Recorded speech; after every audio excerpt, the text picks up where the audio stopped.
I'm just laying stuff down. Oh, no problem, I'm doing the same thing. This is my first time thinking about this. Oh, really?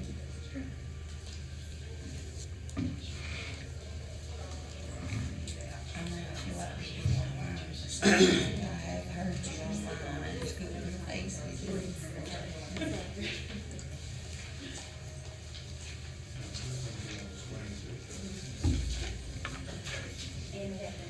Yours froze? It's not doing anything. Get back, see.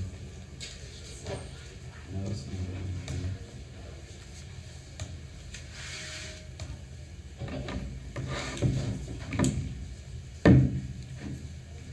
Mine's like froze. It won't let me go back. Good morning, everyone, and welcome to our September meeting. It's good to be back in the room with everyone, sharing a mission to provide educational opportunity for American Indian students in North Carolina. We certainly appreciate your service. We will begin the meeting today by swearing in our new members. So if you will come to the front here, we will read the oath of office.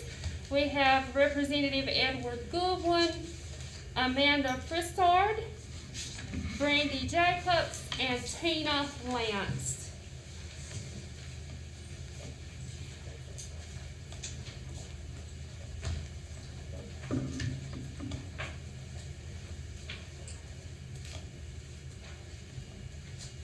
Thank you. So I'm going to read the oath of office, and after reading the oath, you can just say, I do. I solemnly swear that I will support and maintain the Constitution and the laws of the United States, and that I will faithfully discharge my duties as a member of North Carolina State Advisory Council on Indian Education.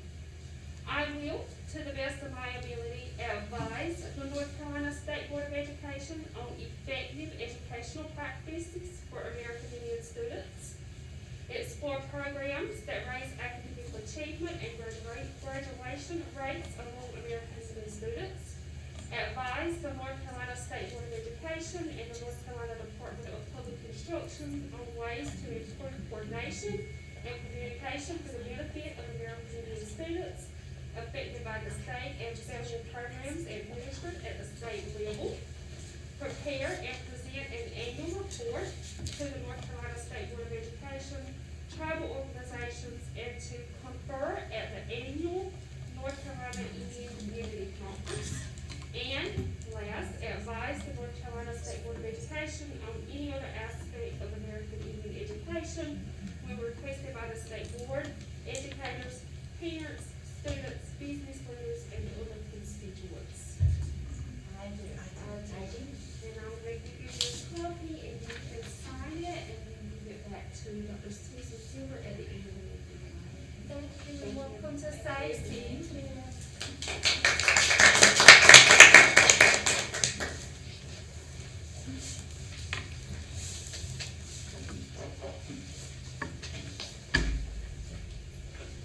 Again, on behalf of Stacy, thank you for your dedication.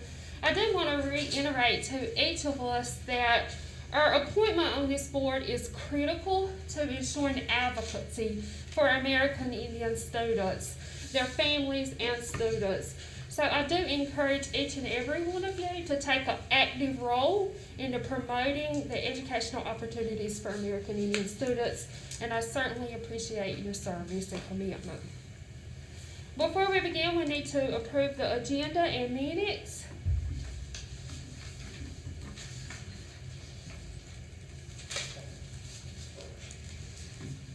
Do I have a motion to approve the agenda?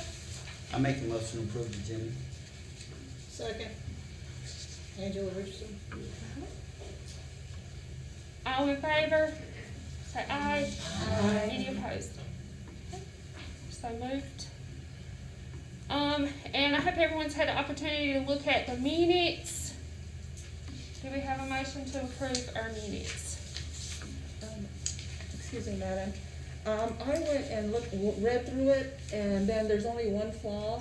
Margot Howard is misspelled, her last name. It doesn't have a W in there, so just want to let you know on that part. Okay, thank you. We'll correct that, thank you. I motion to approve the minutes with immediate corrections. I second. Anyone in approval say aye? Aye. So moved. Thank you.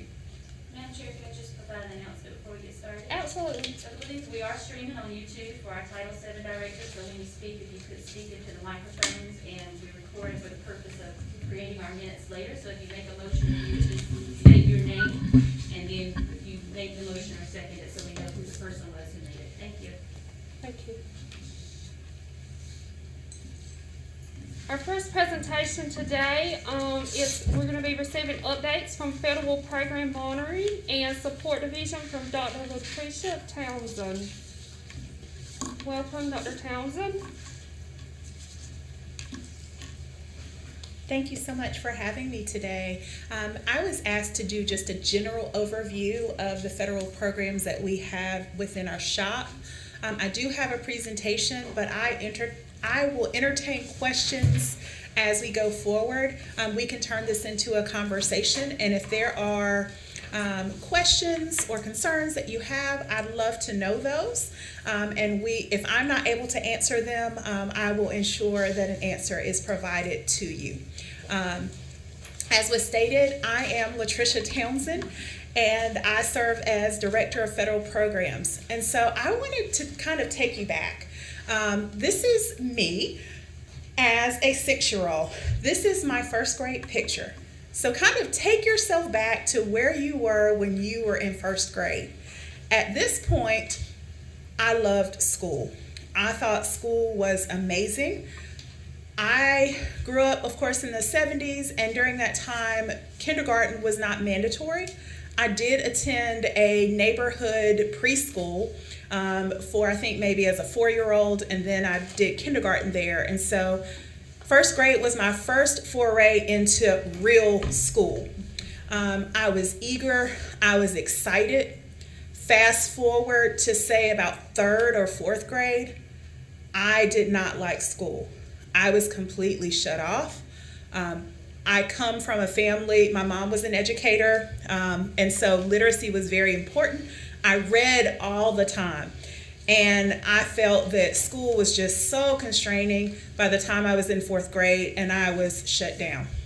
That manifested itself into behavior problems. I was the talker. I was the one, why are you talking to this person? They're finished their work. And so for me, I began to really dread school. I began to withdraw. If you'll move to the next slide, it wasn't until 10th grade I took chemistry, and I fell in love. Everything was hands-on. I was learning so much, and I would say that changed my life.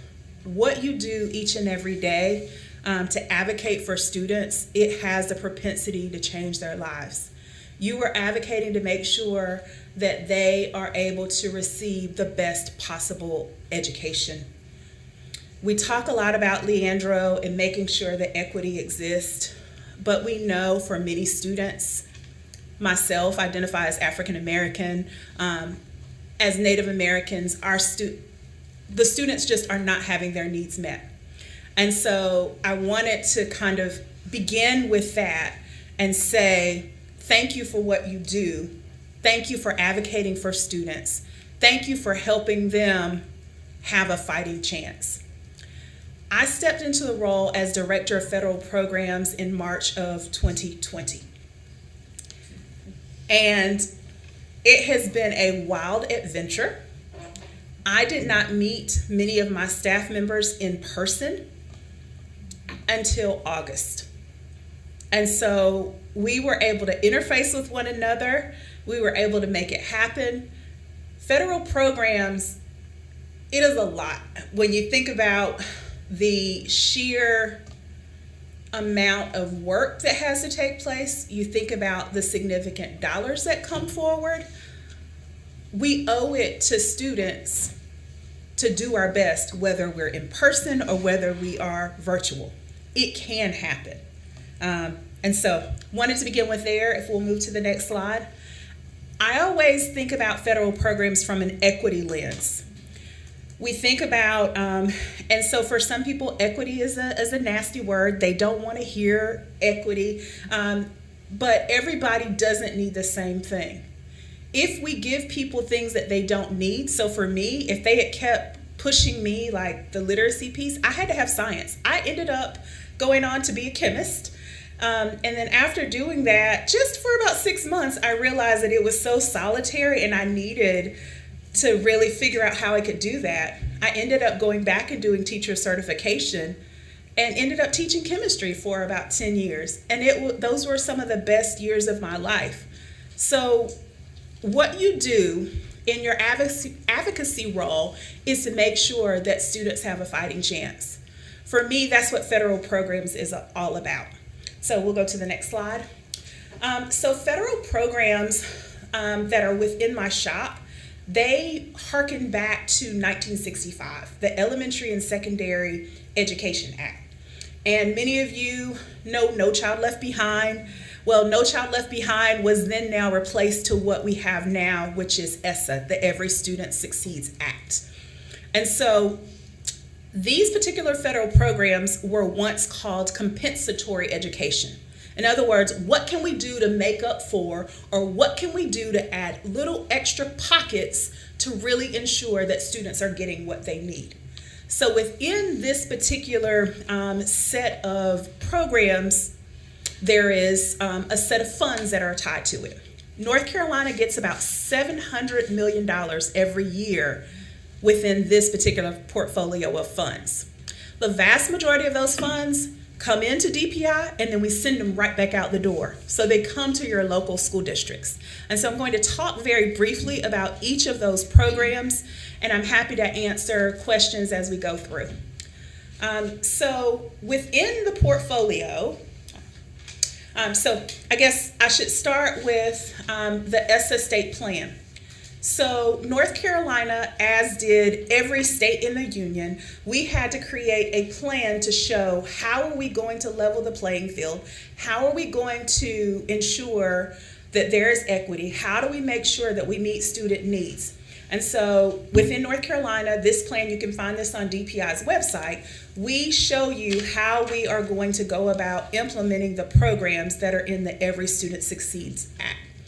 So within this, North Carolina made a projection of where students would be at the end of 10 years. They also established, along with our General Assembly, that we then would actually have school performance grades, and that would really enable us to see how each school is performing when you look at their overall growth as well as achievement. And so if we'll move on. Thank you. So within the programs, what are they? The one that I know everybody in this room has heard of is Title I. So Title I Part A is really tied to census tract data. And so it's really based on poverty. So these particular funds, these are the largest within our portfolio. We get about $400 million to be able to service students that fall within this category. Title I Part C, I was just in Sampson County yesterday participating with my migrant education program. We get about $5.5 million each year for these students. And so these are students that come into North Carolina due to agricultural work. So either they themselves are agricultural workers or their parents are. This program actually services students from 3 up until 21. And so there's 2 real components for this program. You have your traditional K-12 or pre-K students, and then you have what we call out-of-school youth.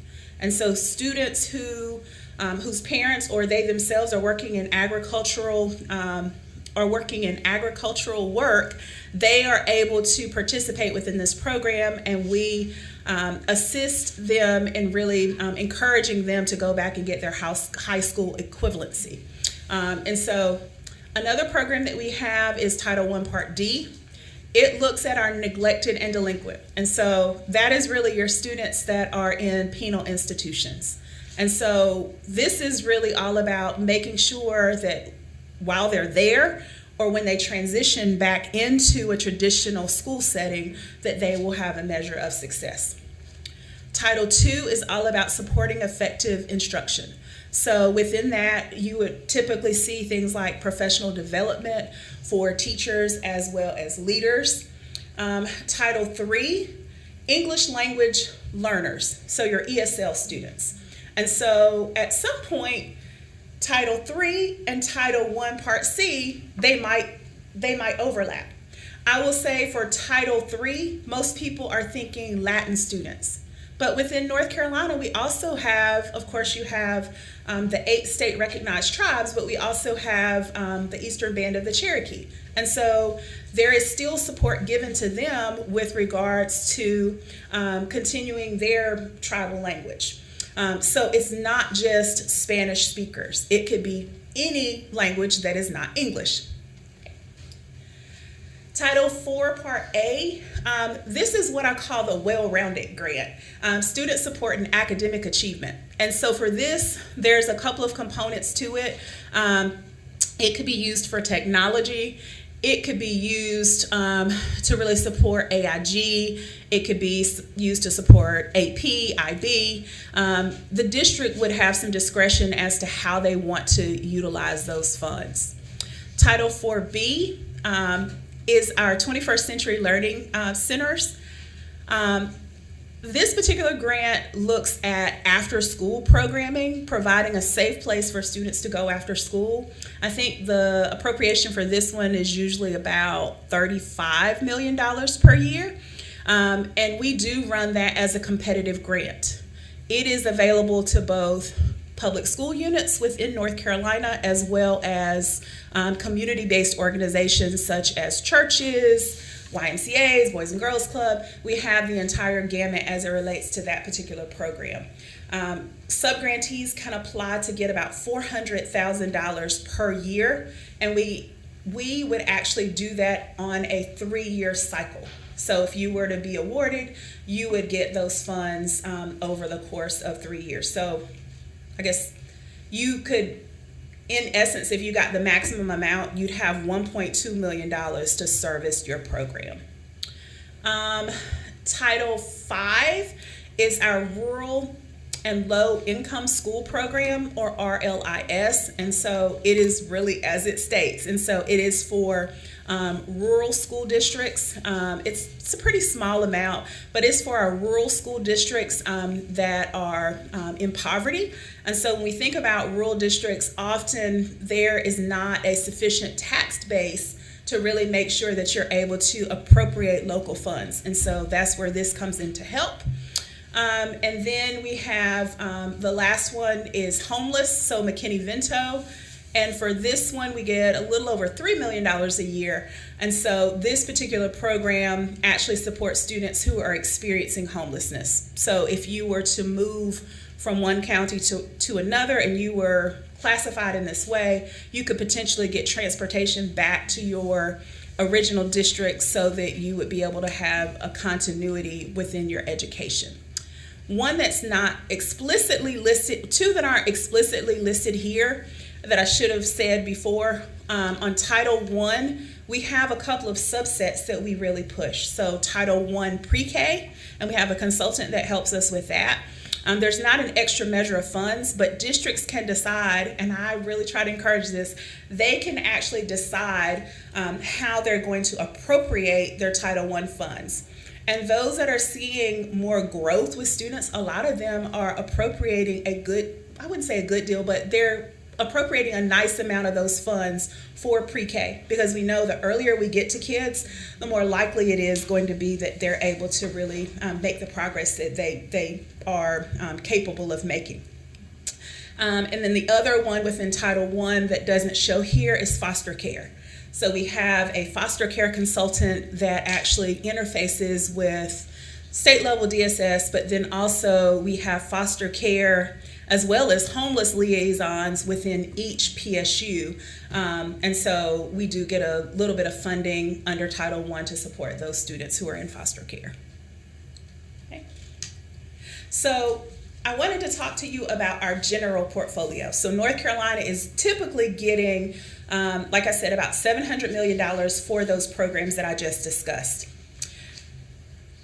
With the pandemic, we received a huge share of funds. And so the first set of funds that we got were from the CARES Act. And most people, when they start thinking about the Elementary and Secondary School Emergency Relief Fund, or Esser, they just lump it all together and they say CARES Act. But CARES Act was the very first one, and we got $400 million from USED to be able to distribute out to schools.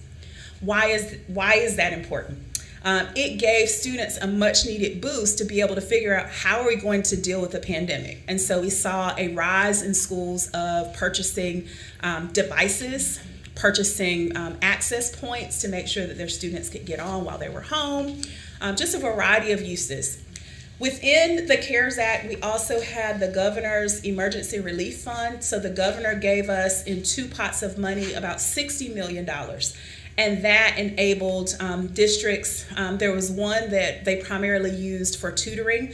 They funded the governor's education corps, as well as a few other initiatives. And then the other one was used to support students' social emotional development. So it was for them to be able to hire additional or contract to get additional social workers, counselors.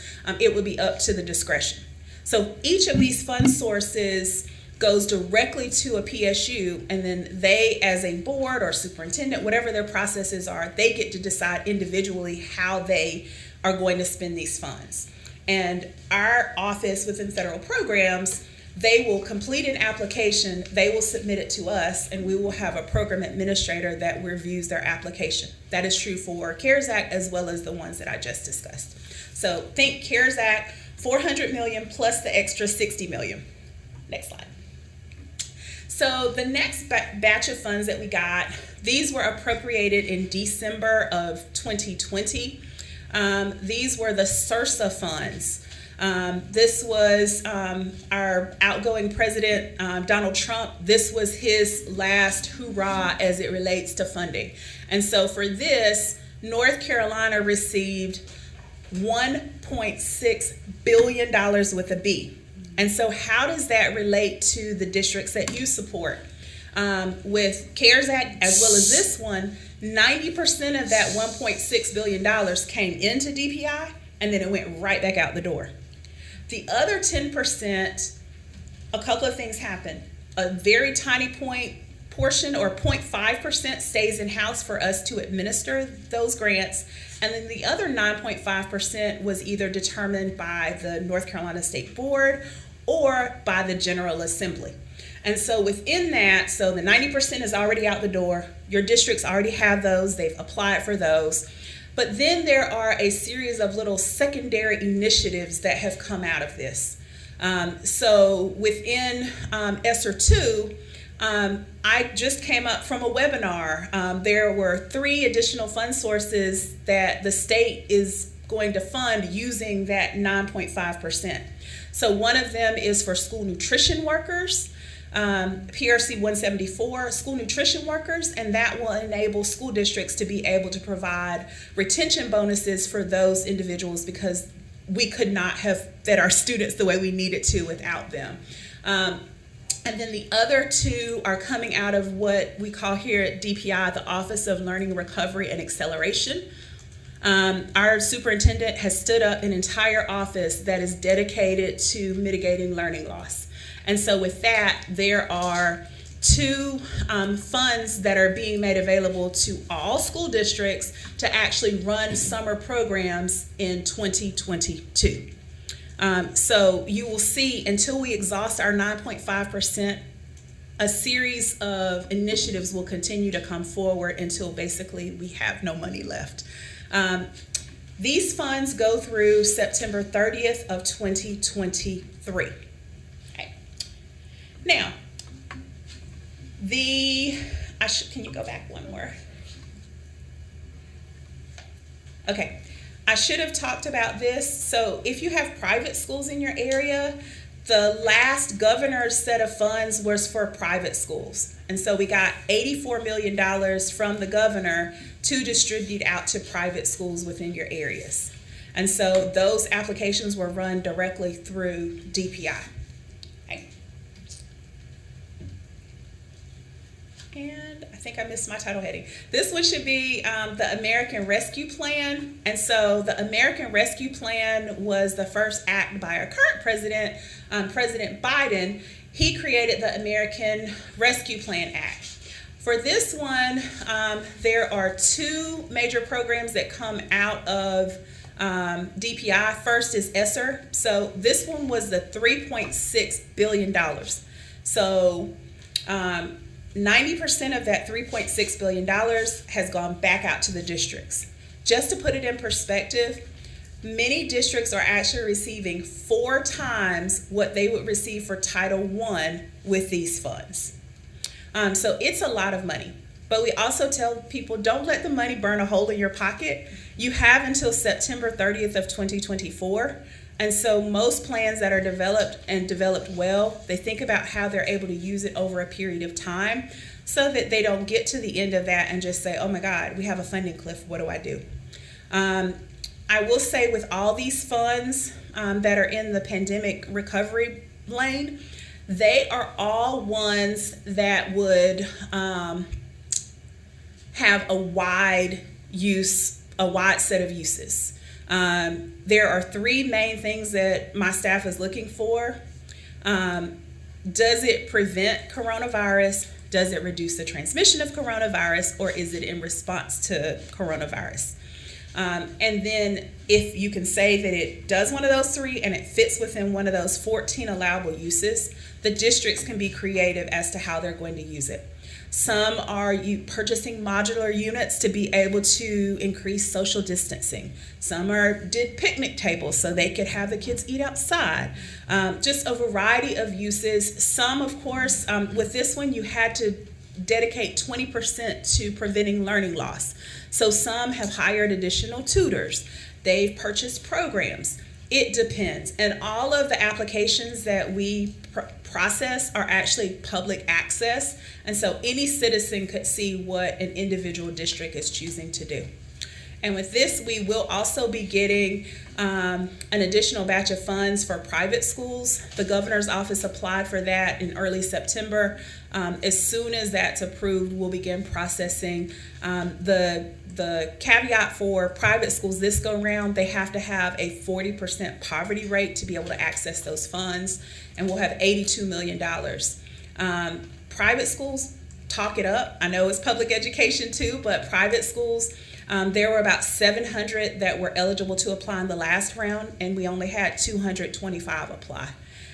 So it's out there. So in your communities, help your districts to really advocate what they're doing there, but also help your private schools. And so that's what I have in terms of our Essa and our pandemic recovery funds. I welcome any questions that you have with regards to either at this time or any general comments that you might have.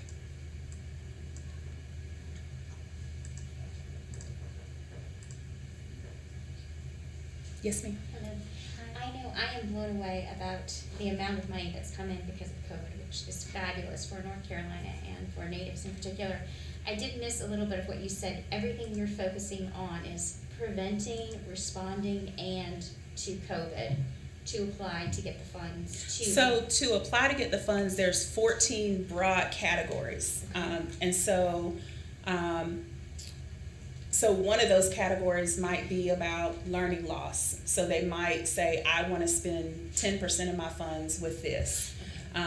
There also is a section that says you can apply it to any other of those programs that's within the Essa.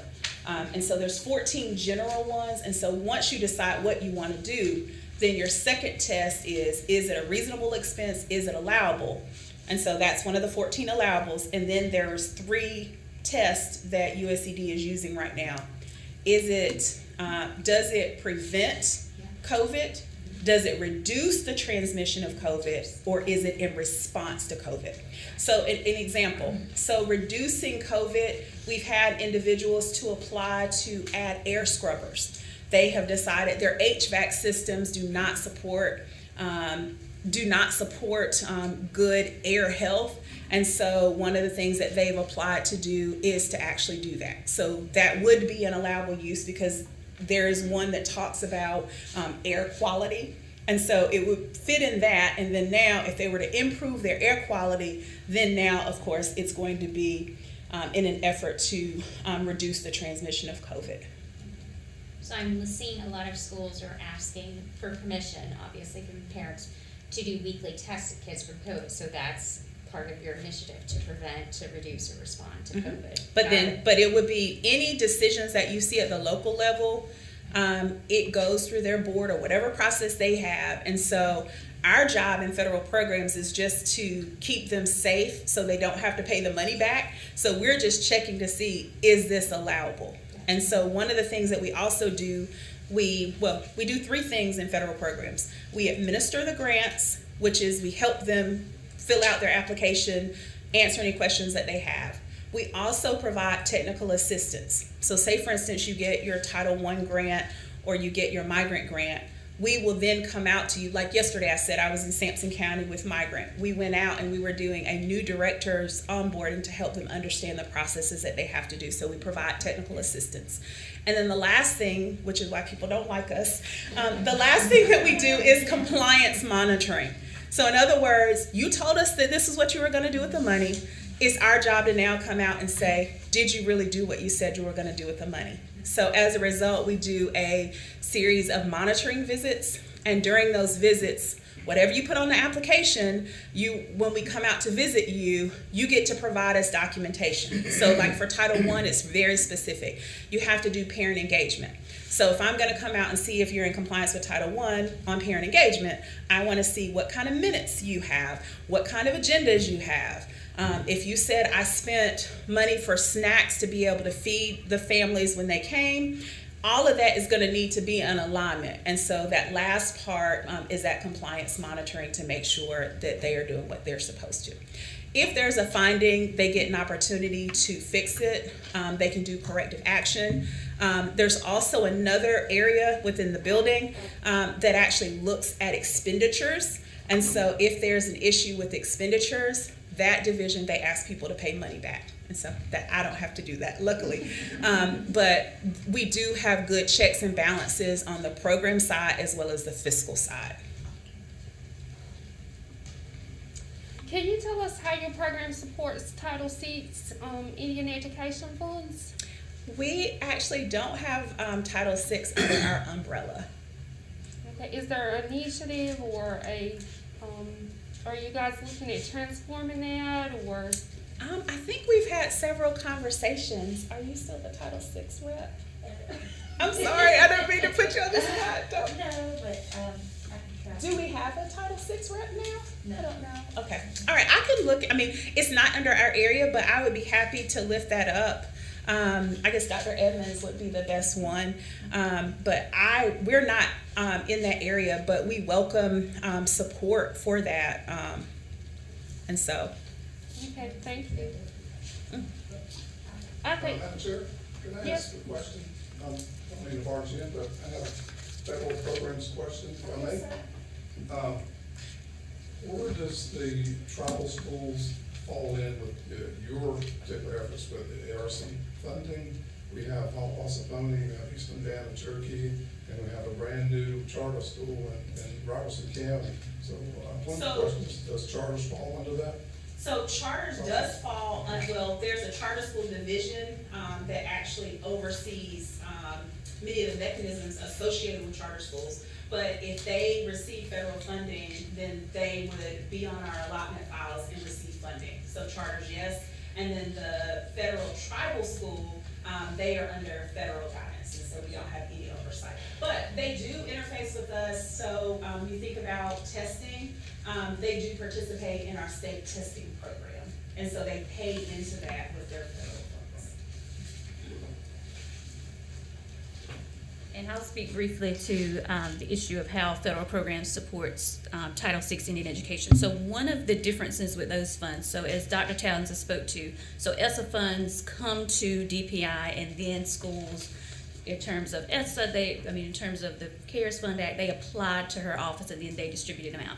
The unique thing with the Indian education funding is that there's no stopover here. So districts directly apply to the federal program to get those funds, and then they're directly distributed. So there's no stopover here. So that's always been the funny little glitch about Title VI funding, is that it really doesn't live here at any time.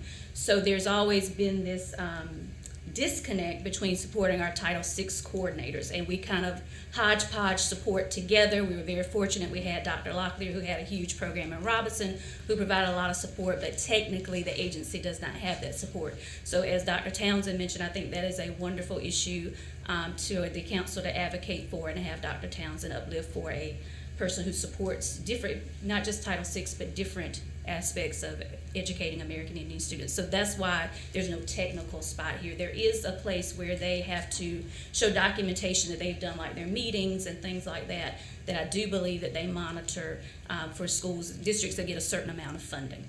Okay, thank you. And I want to apologize to Dr. Silver. It's a very awkward, and I've been, I'll call it like it is. Often, if you are the only African American, you're the one who gets tapped to do that. And so, Dr. Silver, you are always so gracious. And so, thank you for what you do in support of Native students. Because if it's something Native, like if I get an email, I'm like, hey, Dr. Silver. So she is so gracious and she advocates so hard. Thank you for all you do. My pleasure. Yes, ma'am. For these funds, can they be used to employ faculty? Like teachers, can teachers be hired with some of these funds? For all of the funds, or are you talking about For the American Rescue Plan? Yes, ma'am. It would be up to the individual school district to decide if they wanted to increase the number of staff that they have. And when was this money received? So it's come down in waves. So the Esser 1 portion, those funds came out in 2020. That would have been August, September of 2020. Esser 2 and Esser 3, those funds, they were able to begin applying for them in April. I will say that there are still some districts that haven't applied for their money, and September 30th is the deadline. We will continue to reach out to them and make sure that they don't want their funds. But if people don't apply for their funds, and there are people that don't, we then take those funds back and we redistribute them across other schools that actually want them. Well, my concern in our county is that at our high school, Yes. we were told that it was a lack of funds to hire teachers. So a lot of students got put in the virtual learning classes, the North Carolina virtual learning classes, and that was not their choice and not their preferred learning style. So that's why I guess of course, I'd be happy to have an offline conversation, but part of it sometimes is, and I'm not sure what district you're representing, but depending on the district and what the subject matter is, it's hard to sometimes attract someone to come. And so if they're facing a long-term sub situation, sometimes they make that hard decision to put them there. So there's so many factors, and I would have to know more to really be able to weigh in, but they definitely can use it to hire. I will say that there's a caveat. There is something called maintenance of effort, which basically says that you can't, and we are finding this with county commissioners, they want to start pulling back how much the county gives. They're like, oh, you have plenty. but there still you have to maintain the level of support that you were providing before you got this influx of funds. So you couldn't just say, oh, I now have these federal funds, I'm not going to use my state funds, I'm not going to use my local in this way. So they still have to be careful about how many they would hire, because they don't want to put themselves in a position where that's not in order. And what would happen in that case, they would have to use local funds to be able to make up that overage or that shortfall. You know, they were told, we were told funds was the reason, not availability, so I was just curious. Right, and I think when they if you get a drop, and so say for instance, I can think of somebody like Bladen County, they were getting like $18 million for Esser 3 or the American Rescue Plan. There needs to be a team. There really should be a community support. However the district does it, someone has to literally sit down and go through all those uses. But what I tell people, don't just start filling out the application. What is the strategic plan that you have for your school or your district so that you're able to use the funds to help you advance the goals that you set forward? And so I think sometimes a decision, like I had one district, they got $3 million, they used it all on HVAC. And of course that supports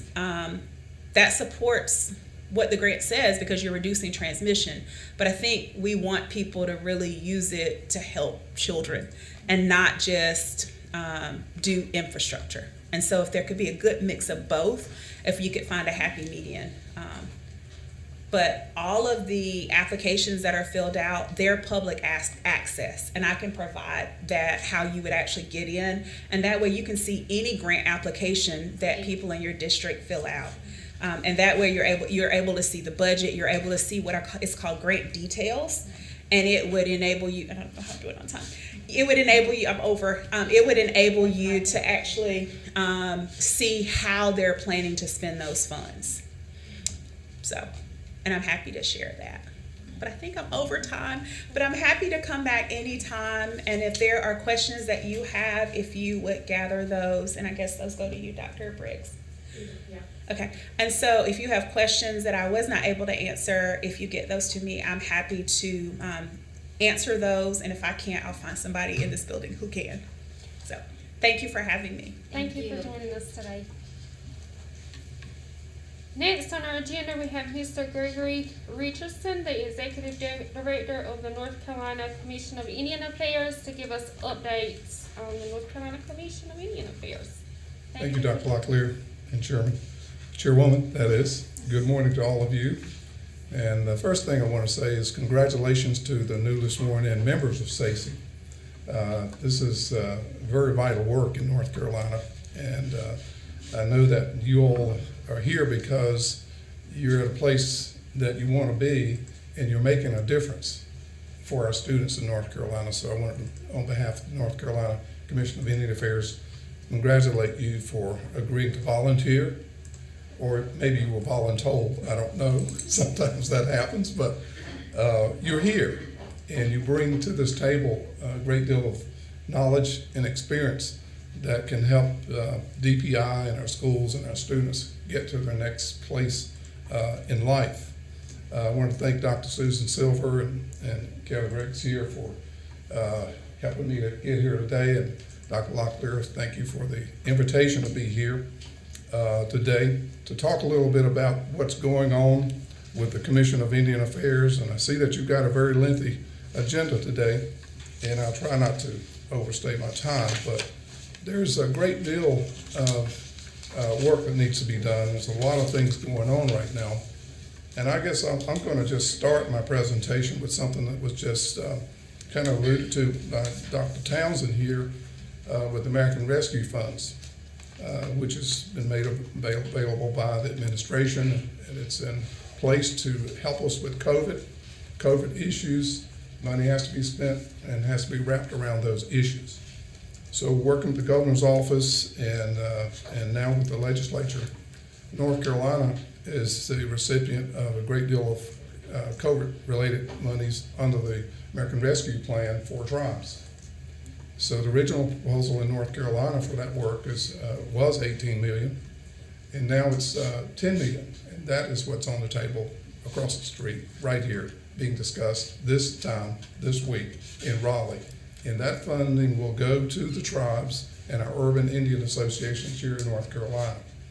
And those funds will be used directly to address COVID-19 issues, similar to what Dr. Townsend has referred to. In the original proposal, and I can't tell you what's going to happen once the decisions are made across the street in terms of how that money can be spent. But logically speaking, the money has to be spent on COVID-related matters, which means when we had the opportunity to negotiate some in terms of what is needed in North Carolina, calls were made to our tribes and our communities, and meetings were held with our commission members. There was a tribal leaders summit held here in North Carolina with our tribal leaders, which the commission sponsored. And in tandem with that, the governor's office staff was present as part of that tribal leaders meeting. Now, in that meeting, the discussions were held in terms of what are the needs in North Carolina as far as our tribes and our Indian communities. And our needs are not that much different from other communities in that we have people who have needs as it relates to COVID-19, purchasing of PPE equipment, certainly needed. It's going to be needed and will be continued, so those funds can be used for that. Additionally, those funds can be used to take care of some basic things in the communities, such as you can do some rehab work on existing facilities. You cannot, as I understand it, build anything, but you can do some modifications to existing facilities, existing buildings, and those kind of things so that you could improve air quality in terms of the AC systems within those buildings. You can also do some modifications so that you have a primary place to bring people into for counseling, so that they're having issues, they're having needs with family needs as it relates to COVID-19, and that's just a broad spectrum of needs. It can be housing, it can be health issues, it could be transportation. So one of the other items in that proposal is that tribes can actually purchase vehicles, vans, in order to be able to transport folk to hospitals and clinics so that their health needs can be met. As you know, most of our communities are in rural areas, very much rural, in some cases 20, 30, 40 miles from the nearest hospital or clinic. So we felt that we ought to put some provisions in there so that need could be addressed. So that's what was proposed. Again, we're waiting now to see what the legislature will do. So if you've got some friends at the General Assembly and you want to maybe have your friends call the General Assembly, I would highly encourage you to do that sooner than later, because the legislature is in conferee right now, and that means that they're negotiating in terms of not only this pandemic funding, but entire state government budget. So there is a real need, and I certainly would want to leave a message with you to encourage tribal leaders to do that. So do it quick. Do you happen to know the bill number? So when we do talk. 105. 105. Senate Bill 105. Thank you very much. Unless it's changed. Okay. Because Of they're in course, it can conferee always right now. happen. Senate Bill 105 is Thank one that you. we're looking at, and it's $10 million. And negotiations are going on right now in terms of how that money would be dispensed. I also want to bring you greetings on behalf of Secretary Pam Caswell. Secretary Pam Caswell has made history in North Carolina in that she is the first American Indian female to head up a state cabinet position. And she's right across the street here to my right in the Department of Administration, the department that the Commission of Indian Affairs is housed in. This is unique in too that Pam, I remember when she was a young person, following her mother around, her mother, Gertie Brewington, who used to work at the Commission of Indian Affairs many years ago. So here now you have a young person who's gone to college, graduated from law school, and now has been appointed secretary of a state department that has those kind of roots and connectivity with our communities. Her mother is Lumbee, and her father is Coharie. So that's where she gets the distinct Brewington name there coming into play. But her mother worked with us in the mid and late 70s. She's 91 or 92 years old now, so she can still reflect on and remember those projects that we worked on. So I bring you greetings on behalf of the Secretary. Also want to bring you greetings on behalf of our Chairman, Vicky Burnett, who's the Speaker for the Lumbee Tribe. So here's another person who brings a lot of knowledge and talent to the position of chairmanship of the North Carolina Commission of Indian Affairs. He's in tribal council meetings on a regular basis. He's on the cutting edge of addressing issues as it relates to the Lumbee tribe, specifically as a council member, but he's on the cutting edge of addressing Indian issues all across the spectrum in relation to the state of North Carolina. November is Indian Heritage Month, and in front of you there is a poster there for Indian Heritage Month. I want to talk a little bit about that artwork and basically what it means. There's some deep-rooted history there. The scene is on the mighty Coharie River, just probably an hour and 15 minutes, hour and a half southeast of where we're located right now. That scene is on the banks of the Coharie River, and the Coharie has a river project that they've developed over the last 3 years, and it's turning into a very distinct tourism project. So if you haven't been on their river project, taking a kayak down that river, I'd highly recommend that you put that on your things to do list, because it's number one, fun. Number two, it's scenic, and you will see these cypress trees, some of the oldest trees that we know of in the world, cypress trees, on the banks of the Coharie River. And the small protrusions that you see on that bank in that photo right there is the many roots that protrude upwards on the banks of the Coharie River. And as you go down the river, which I did about 2 months ago, and I don't swim, so I was very frightened about getting in a kayak, never been in a kayak before. And so they dressed me up at the end, and Greg Jacobs, the director down there, said, well, Greg, you know, if there's a problem and you flip over or something, just stand up. The water's only about 2 feet deep, so you'll be just fine. Don't worry about it. And I felt very comfortable after that. But as you cruise down that river, you'll see those big cypress trees and those little protrusions popping up, and your imagination takes off. You will see a group of them. They look like a family praying. You'll see another group. You'll see it looks like a church service with people worshiping, their heads up in the air. And so Carl Anthony Hunt looked at some of those photos, and I don't know if he actually took a trip down the Coharie River, but he's the artist that captured all of that in that scene. So to me, it's very, very, very touching in that you have natural art there portrayed in that Indian Heritage Month poster. The Indian Heritage Month celebration will be held November 21st, and this year it's going to be virtual again because of the COVID situation. And so if you're interested in keying in on that activity on the 21st, you can go to the North Carolina Museum of History website, and you'll be able to see all of the activities. It's going to be pre-recorded, some speeches. There's going to be some live performances, though, in the building, but again, they'll have to be practicing the distancing, so that will be taking place on the 21st. Now, in 2022, we're starting to look at the annual North Carolina Indian Unity Conference, which has been held for many, many years, since the 70s. And we're planning it to be a live function. We're hoping that we're going to be able to bring our people together again, like we've been for so many decades. And it will be held at the North Raleigh Hilton here in Raleigh. So watch our website, watch the United Tribes website for the full announcements and plans for the 2022 Indian Unity Conference. 2021 also brings about another historic pivot point in our state, in that this brings us, the Commission of Indian Affairs, to our 50th anniversary. And so we were planning and hoping that we were going to be able to have a grand celebration in 21 for our 50th anniversary. But the problem with COVID has eliminated that for the time being. So the thoughts are, at this point, we're going to move it into 2022, still have the celebration, but it will be after our 50th anniversary. So 50 years, the Commission of Indian Affairs created in 1971 by the North Carolina General Assembly across the street. So those 50 years have yielded many great things for our state, made many historic pivot points in our state.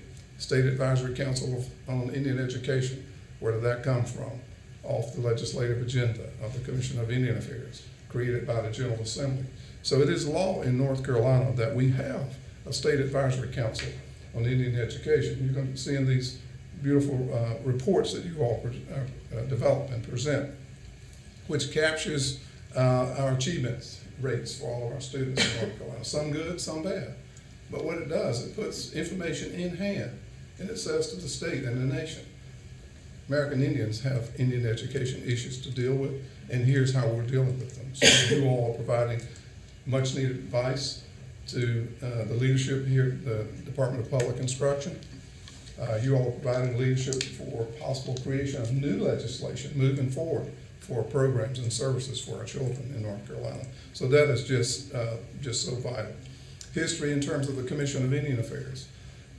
We've stood head to head with many other Indian commissions in the state, in the nation rather, for many, many years. And if you go and look at Alabama and Maryland and many other commissions in the United States, you'll see some references, you'll see similarities to the North Carolina Commission of Indian Affairs legislation.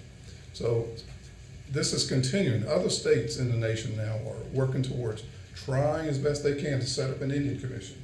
Virginia is the latest one moving in that direction, because they've got the new federally recognized tribes there now, so they've got some political clout that they didn't have before, they have some money they didn't have before, and so they're working in the direction, or I should say there's discussions in terms of how they might develop an Indian Commission at the state level in the state of Virginia.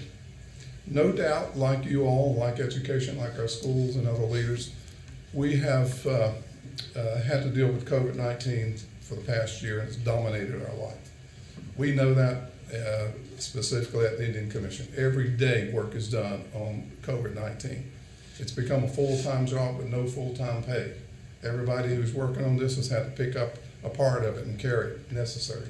When we started working on this in between February and May and June of last year, believe it or not, hardly any data was being collected on North Carolina Indians in terms of how many American Indians were dying from COVID-19, or how many American Indians were even being tested.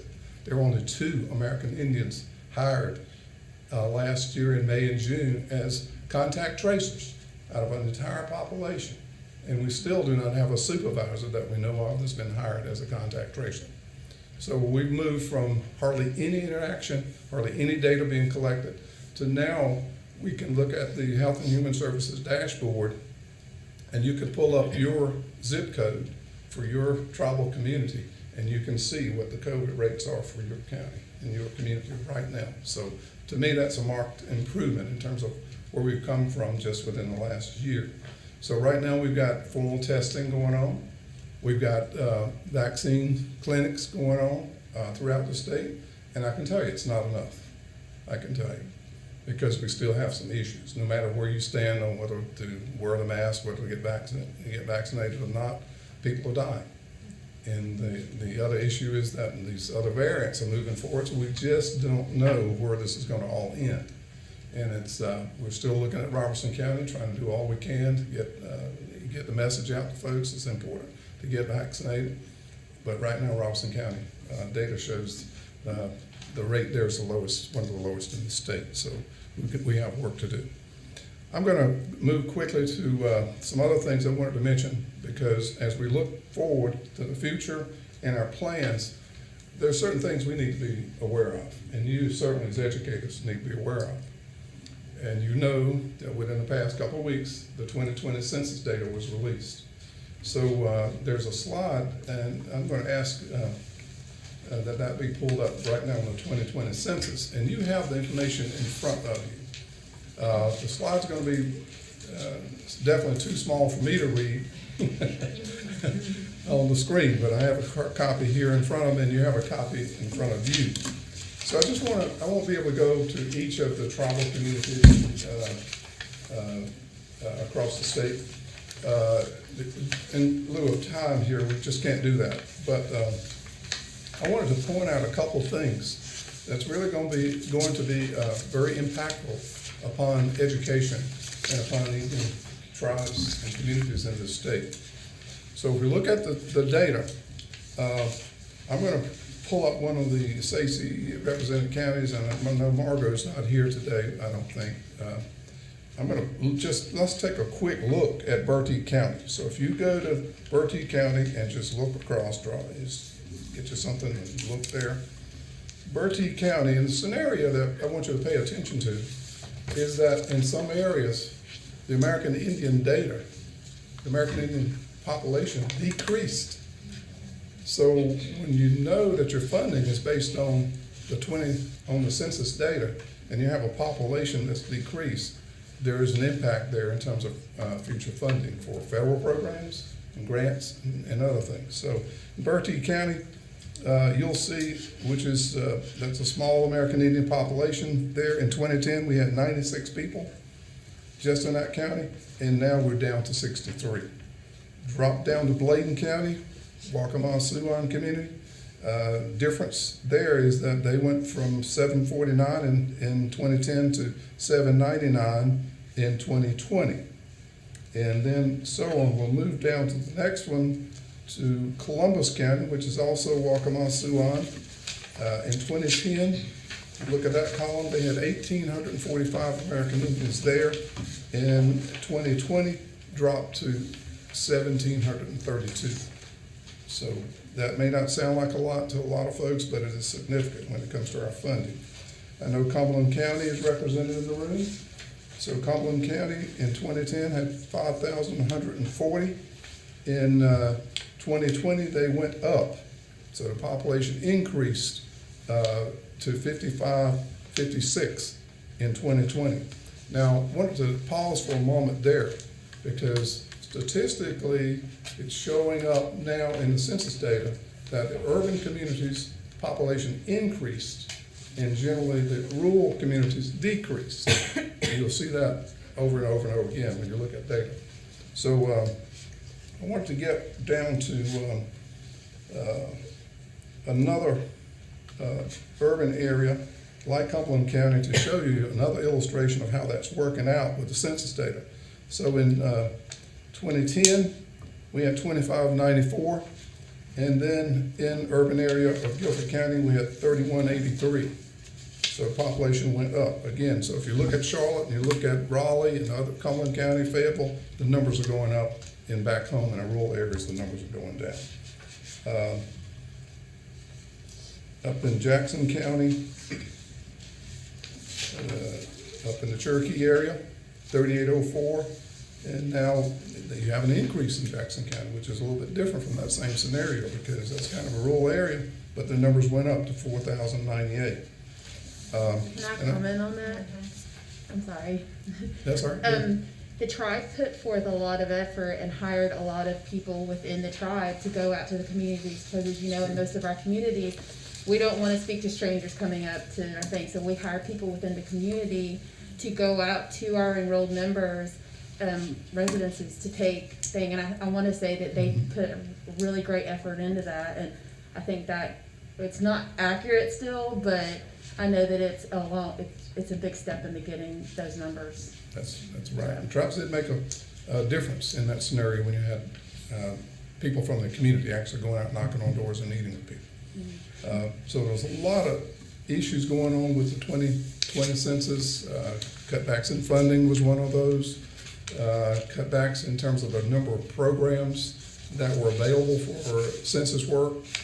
In 2010, I was on the U.S. Advisory Committee on the 2010 census. And at that time, we had at least a dozen subcommittees that were working to make sure that community interests were being addressed. And this time around, it was reduced to one full committee, and then the minority populations had one representative on those particular committees. So there was a distinct difference in terms of how the process worked. And finally, I just want us to pay attention to one of the huge differences, and that's Robertson County. So if you kind of scroll down to Robertson County and look at those numbers, this is making my point in terms of rural areas. So for the American Indian population in 2010, 51,000, and we dropped to 44,800 for 2020. Significant difference. That is going to be a real blow to funding for the next 10 years for Indian programs in Robertson County. That's going to impact the Robertson County Indian Education Program a lot. So I wanted to present some data on that. We're not gonna be able to go over all of this, and there's no need, because you have the data that you can track it right down to your community level. And I'd encourage you to talk with others in your community about that. I know there's been some discussion in some communities, and Robertson County is one of those, as a county government, maybe asking for a different census, maybe having it redone or something like that. There's a process for that. And I know tribes can do that as well. So that's something the Lumbee tribe might want to look at in terms of the process for looking at the census count and objecting to the count as it stands. Now, we've started to develop some maps. There's a map here on the screen. This is our first stab at putting some data out so that folk would know what the population is in our communities. We've not been able to get it quite like what we want yet, but this is what's going to be improved upon. So you can kind of look at this map, look at your county or tribal area, and you can get a total by adding up the census data for all of the counties around you that the tribes that's in the tribe service area. For example, Lumbee has Cumberland, Hope, Robertson, and Scotland. So when you add those numbers together, the numbers go back up quite a bit. But if you look just at Robertson County, the numbers drop. So I don't know how the grant folks are going to look at the data and what they're going to allow us to use. I wanted to say one other thing too about the data that we're looking at here. There's two categories of data. There's American Indian alone by the Census Bureau and American Indian in combination. We tend to use the alone number for our community work, but when it comes to our grants, we tend to use the in combination numbers because the numbers are higher and we can command more funding that way. So that's the rationale behind that. The next data set I wanted to share with you quickly is another area that it's kind of a pet peeve of me. It's a project that I kind of like working on. But this is relating to voter registration. And this is kind of getting into the, I won't say politics, because I can't lobby. I'm not supposed to be lobbying or anything because I'm a state employee. So I put out information. It's up to you, and it's up to our citizens, our tribal members, what they do with that data. So I wanted to just talk briefly about how important it is to have our tribal members register to vote, no matter which party you register with or whatever the case might be, but be in the system as a registered voter. So if you will take your pens and check Bladen County,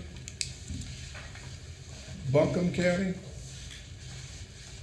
Cherokee County, Columbus County, Cumberland County, Guilford, Halifax, Harnett, Hoke, Jackson, Mecklenburg, Person, Robertson, Scotland, Wake, and Warren. And I wanted you to do that because as Indian educators, those are the primary counties where we have the largest number of American Indian students. The largest number of American Indian people. These are the counties that make up our tribal communities. So if you look at some of that data, it starts to paint a portrait for you in terms of what our voting strength is in our communities, or how strong we are or how weak we are. And you've got to understand that our politicians and our legislators look at this data. Now, you want to take a snapshot at Robertson County real quick? And one that's bizarre to me. Look at the Robertson numbers, and you'll see, I believe it's 26,000 registered voters in Robertson County, 26,180, so I got that right. Now, in Robertson County, there's a lot of influence there in terms of what you can do, what people can do in terms of programs, funding, electing people to office, those kind of things. So when you have that many American Indians already registered, you've got power. You've got huge power that's in some cases not been unleashed. So think about that as you go about your work as educators and as community leaders, because I see you all as more than just educators, you are also community leaders, because you're out there addressing the needs of our students and curriculums. The last page on that gives you a snapshot of where we are by party affiliation. And you'll see that in the state, as far as American Indians, we had 27,000 Democrats, and we had 9,600 Republicans, and we had 17,000 unaffiliated. And I just want to share that with you, with a total of 54,622 registered voters in our state. Power. So I just wanted to share that with you and, generate some thought in terms of what that can mean for the future of our communities, for our population, and so on. And finally, I'm just going to leave with you a copy of our statutes, our general statutes for Commission of Indian Affairs. Provide that as a resource for you.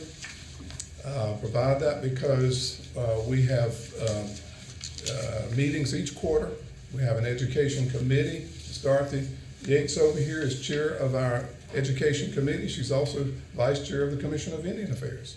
So when the SACE organization is moving forward with issues such as maybe a legislative agenda, we have some tools in terms of how we can address that. And then finally, again, there's a list in your packet here or before you of the SACE members whose terms will be expiring in 2022. And I just want to tell you a little bit about how that works on our end. The legislation requires certain people to be an educator, certain SACE members to be a parent of a child in school, et cetera, et cetera. You all know what that means. So that process, my trigger is January 1st. So when I come back from the holidays at Christmas, I'll pull each of the groups that the Commission of Indian Affairs has some appointment authority with. SACE is one of those. Then a letter will go out to the tribes and organizations either in January or February announcing the vacancies that's coming up. Now those vacancies are not tribally based like the commission seats are on the commission, or the seats on the Indian Housing Authority, or the seats on United Tribes. Those are the basic core organizations where there's appointment authority going. So a letter will be sent out announcing the vacancies, and we try to get that done, get everything in place by March. The commission will be meeting in March, so coming back from the holidays, I'll get this work done and move it to the commission in terms of the appointment process. So Ms. Dorothy and her committee takes the lead on the SACE appointments, and she'll bring recommendations that we've received from the tribes and communities. She'll bring that information to the Commission of Indian Affairs. It's gavel down nominations, gavel down to the commission, and then the process takes care of itself. And the Indian Commission process is very similar. We started in January, put out an announcement to the tribes. We've got X number of people on the Commission of Indian Affairs. Their terms are going to expire June 30th, 2022. That announcement goes out. So the tribes will have at least 3 months or so, 4 months to then make decisions about who's going to be coming back to the commission or replaced. Same process for the Indian Housing Authority. The difference between the Indian Housing Authority appointments and the commission appointments, tribes make those appointments. The difference in SACE appointments, the tribes send those nominations forward. In the Indian Housing Authority scenario, tribes make the nominations, but the governor appoints the members to the Indian Housing Authority. That is the distinct difference. Difference between tribes appointing people to the commission and the governor appointing people to the Indian Housing Authority. So I just want to leave you with that so that you have some knowledge in terms of how the appointments process works for the commission, for SACE, and the Indian Housing Authority in North Carolina. Thank you so much, Madam Chair, for allowing me some time to be with you today. And if anybody has questions, please let me know. If you don't want to do that now, you can certainly send me an email or send an email to Susan, and she'll get me the question. We'll get it taken care of for you. Thank you so much again. Thank you. Thank you for joining us today.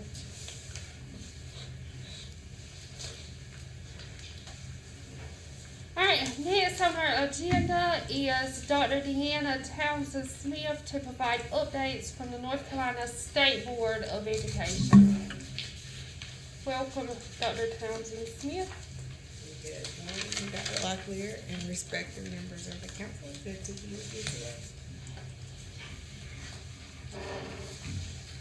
So this morning I bring you greetings from the State Board of Education and from Dr. Oxendine specifically, as she couldn't be here today, but I will provide you the overview of the strategic plan.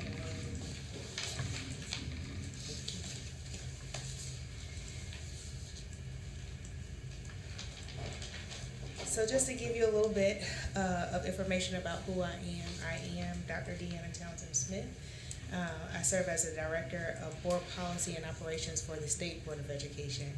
Specifically, I oversee all of its policy work, all of its strategic planning work, which is that's where I get the most passion for my work. So since 2019, the board did pass a new strategic plan.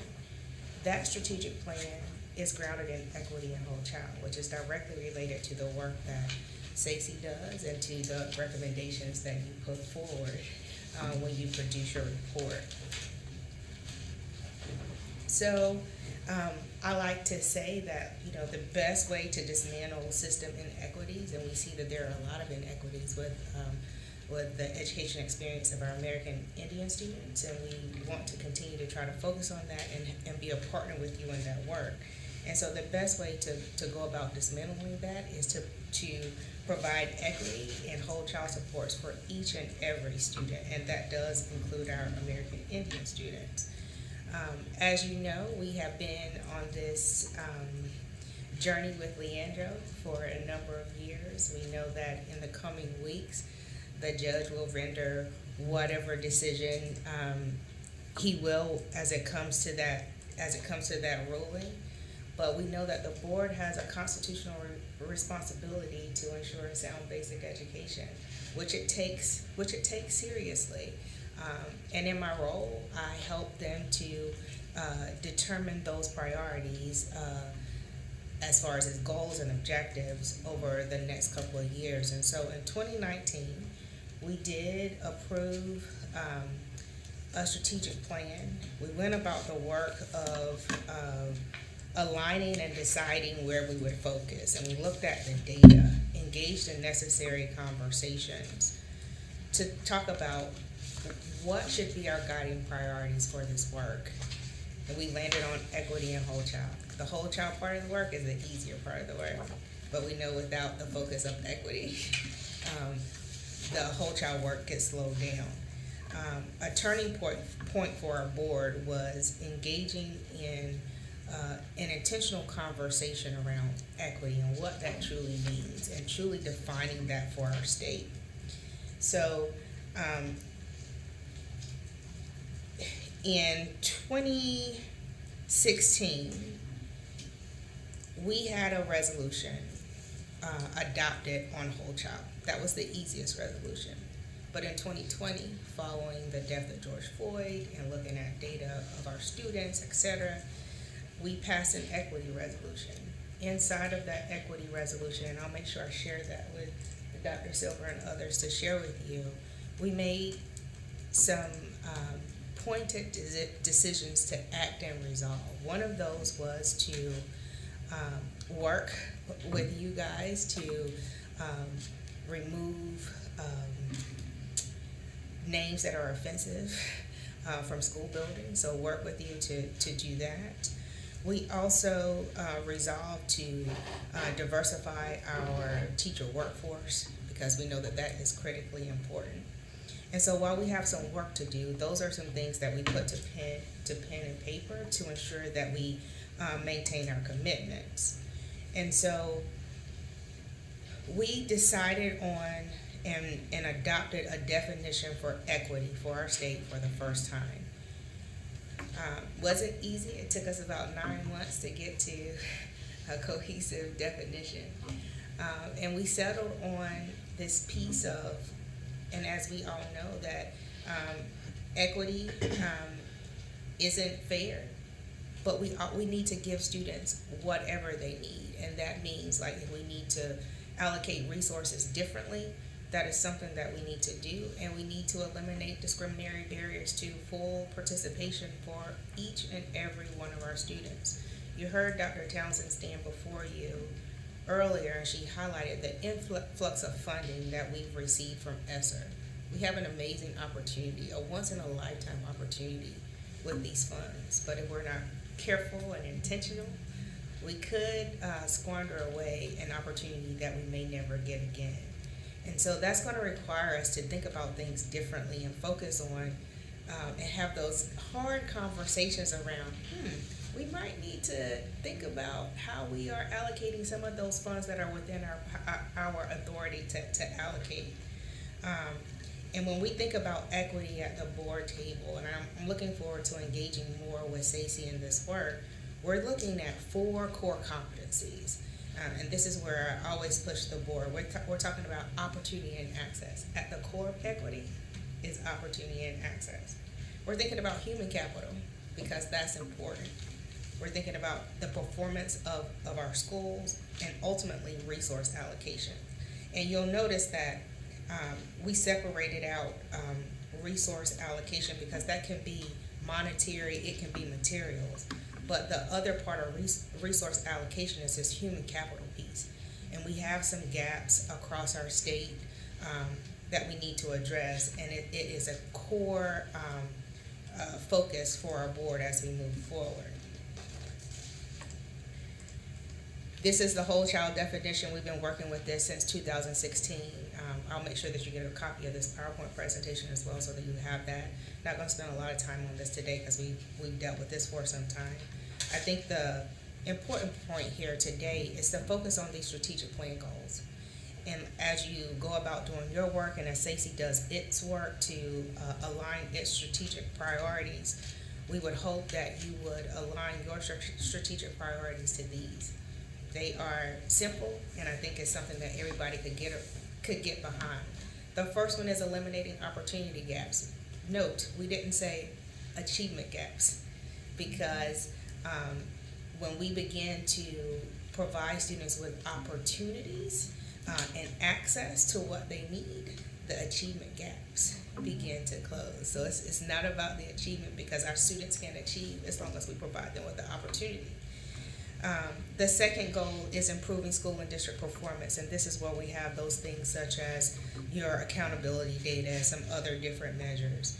And then the last goal is increasing educator preparedness to meet the needs of every student by 2025. And I think that hits at the heart of a few things that I heard push on here as I was sitting in the back of the room of the Stacey liaison. Dr. Silver does an amazing job trying to fill that gap, but as I looked at the policy before I came up here today, we haven't fulfilled that piece that we put in policy. So that means that we have some work to do, and I'm the policy person for the board, so that means that those are some pushes that I can help with in this area. And we have this opportunity with the Esser dollars. I was sitting back there thinking and mulling about how do we go about this? We want to make sure that we maximize all of these opportunities, and if we are truly committed to this work of equity that we say we need to fulfill the commitment that we put into this policy that is an adopted board policy, number one. But number two, I don't know if any of you tuned into the last board meeting. With the Esser dollars, we stood up a Esser committee of practitioners. And to know how serious we are about this, we had to develop this policy to think about what the membership would be on that commission. And I advocated hard for a member of Stacey to be a part of that group. And I will also be a part of that group as well to help make sure that we push forward some of your recommendations, etc. So you'll get feedback into that. But I want to dig a little deeper into the goals and point out some pieces that I think connects directly to the Stacey work, some of the recommendations that you put forward so that you can see the alignment. What you see in the green box projected before you is a direct tie to Leandro. And what you see in what I would call, it looks green, well, it looks a little, I don't know what color that looks like from here. Beige maybe. From here it looks tan on my paper, but different when it's projected. But if we're looking at the board created an action framework to actually put some ideas, initiatives behind how we could fulfill some of the goals. And so goal 1 is centered on eliminating opportunity gaps. And the piece that I think is very relevant to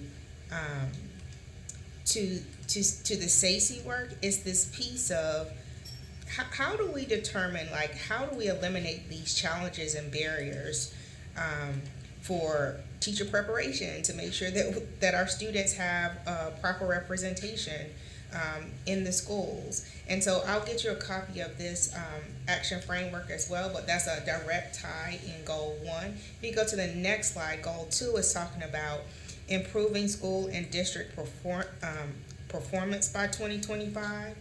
One piece that I think, one initiative that connects directly to the work that we have embarked upon at the board table is like intentionally placing teachers to the to highlight the strengths to the benefit of students, like placing teachers appropriately where they should. This is hitting that piece of diversifying the teacher workforce, as you've seen, like from Drive Task Force recommendations, which I'm a member of, and some of you are members of that group as well. We are trying to tie in all relevant recommendations and put forward initiatives and advocate at the legislative level to ensure that we are fulfilling our constitutional mandates. And then if you go to the next slide, which is goal 3, which is increasing educator preparedness to meet the needs of every student. I think, like, if you look at one of that first initiative, which is fully funding coaching and professional development for teachers, including anti-racist training, trauma-infused practices, SEL, equity, etc. Some of these hit directly in those recommendations that Dr. Locklear presented to the board earlier in the year, and I just wanted to highlight some of those ties to that work for you here today. The next couple of slides, these are highlighted on our website, are just copies of that equity resolution and then the whole child resolution. And then this next graphic, I always like to somehow end and stress this point of equity and whole child are tied together. We need both in order to move forward progress in our state. And if you look at some of the words that are surrounding the student, we always want to keep the student first and centered in all this work. And what we did is, like, took all those words from our resolutions, from this strategic plan, from other recommendations that we have put forward, and what we found out is that it takes both equity and whole child to meet the needs of all of our students. So as a board, as a state board of education, we had a call for action when we started this strategic planning work. We have resolved to act in a number of different ways via resolutions, in our planning and work sessions. We have talked about how we change systems, and those include some of the SACE recommendations. And I think, like, now it's time for us to, like, stop talking so much, and it's time for us to be the change. And so, like, as we plan these next planning and work sessions, I want to look for opportunities to partner even more with SACE and others to figure out how we elevate the voice a little bit more in those planning and work sessions, so that the board is fully aware of where we need to go as we move forward. I would like to see alignment in the strategic plan that you guys are putting together as you develop your mission statements, and hopefully we can align together, because we know that there is greater power in the collective. I will be more intentional about soliciting feedback and making adjustments as are recommended by you. And I think like the most important piece that will be released in the coming weeks as part of our response to Leandro is this data dashboard for our entire state that's separate from the school report card, but it will allow us to see data broken down by subgroup, by county.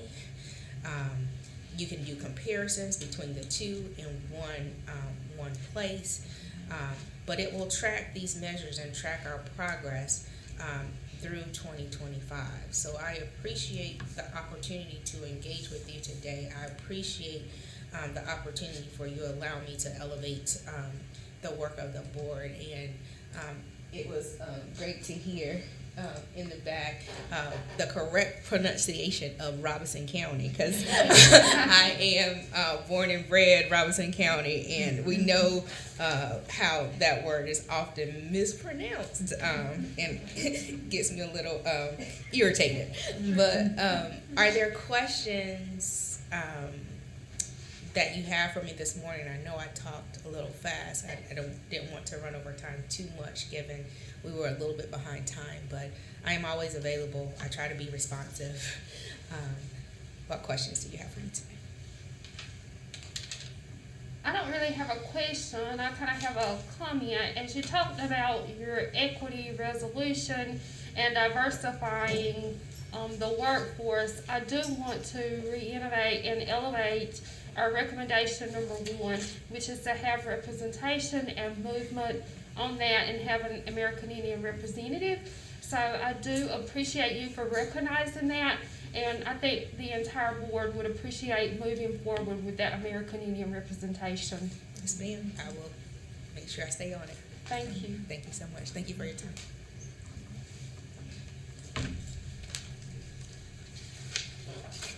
Next on our agenda, we have Ms. Samantha Oxenine with our Title VI updates.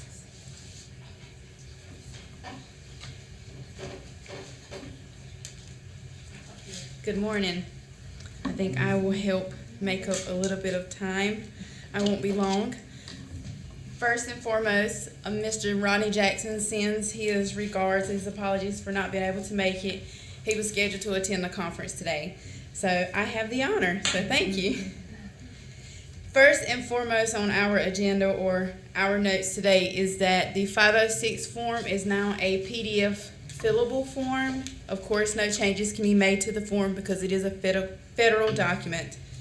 However, parents can go online, complete it, and print it off, or save it and scan it. Our Indian student count for Title VI is due by October 31st. And last week there was a webinar about the Essa grant, Part 1 and Part 2. If you have any questions regarding how to complete that part of the application, it is on the handout that I snuck into your little folders while you were not looking. But it's at the very back, which is also a list. It is titled Formula Grant Essa Announcements. So everyone should have one. And these are just some brief announcements regarding our grant. The first one is that the Office of Indian Education Essa APR report will soon be coming, but that when it is available, it will be available between Monday, October 4th through Friday, October 29th, and that will be available on the OMB Max Survey platform. And basically, once again, only the individuals who are registered as the current point of contact, project director, and authorized official representatives will receive the entity-specific link to access this APR report. The fiscal year 2020 no-cost extension and APR report this is the 12-month no-cost extension for the fiscal year 2020 funds has been extended until June 30th of 2022. So yay! We like that. The next announcement or update is the fiscal year 2019 and fiscal year 2020, and moving forward, the liquidation period is now 120 days. So the liquidation period is going to be from June 30th, 2022, and will expire on October 30th, 2022. So all of that information is there. And on the back, our region contact person, Miss Annabelle Toledo, there's her contact email and her phone number as well.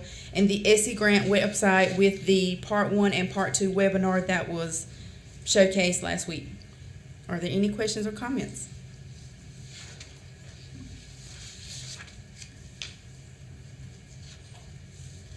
Thank you. Thank you.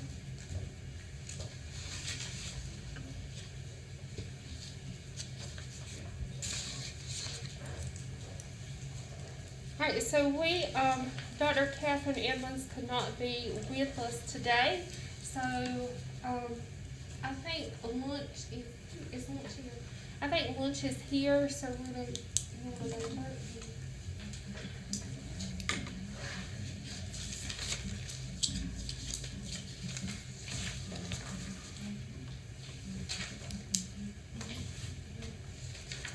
so since lunch is already here, we can go ahead and do lunch. Do you think we can do lunch in about 35 minutes since it's already here? And then we'll reconvene and go ahead and move through the rest of our agenda? Is that fine with everyone? Alright, so we'll reconvene at 12:30. And they just need a few minutes to set everything up, so if you wanna go to the bathrooms, they're on the other sides of the elevators on either side. And then I'll direct you to lunch from. Thank you.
agenda, we will have updates from DPI, our very own Dr. Sersa Funds joins us.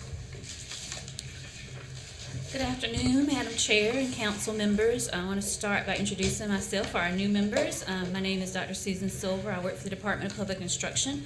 I've been here since 2007. I know that's hard to believe, right? I am one of only 3 American Indians in the department. The other is Benita Tipton, who works in curriculum. She is Lumbee. The other is myself, and in February I hired Consuelo Richardson, who's a member of the Hallowasaponi tribe, who works as part of my team, and we hope to bring her on board and working with SACE in the coming months, because that's an important issue for us, is having more diverse staff, particularly our American Indians, represented. I do want to extend greetings on behalf of Dr. Catherine Edmonds.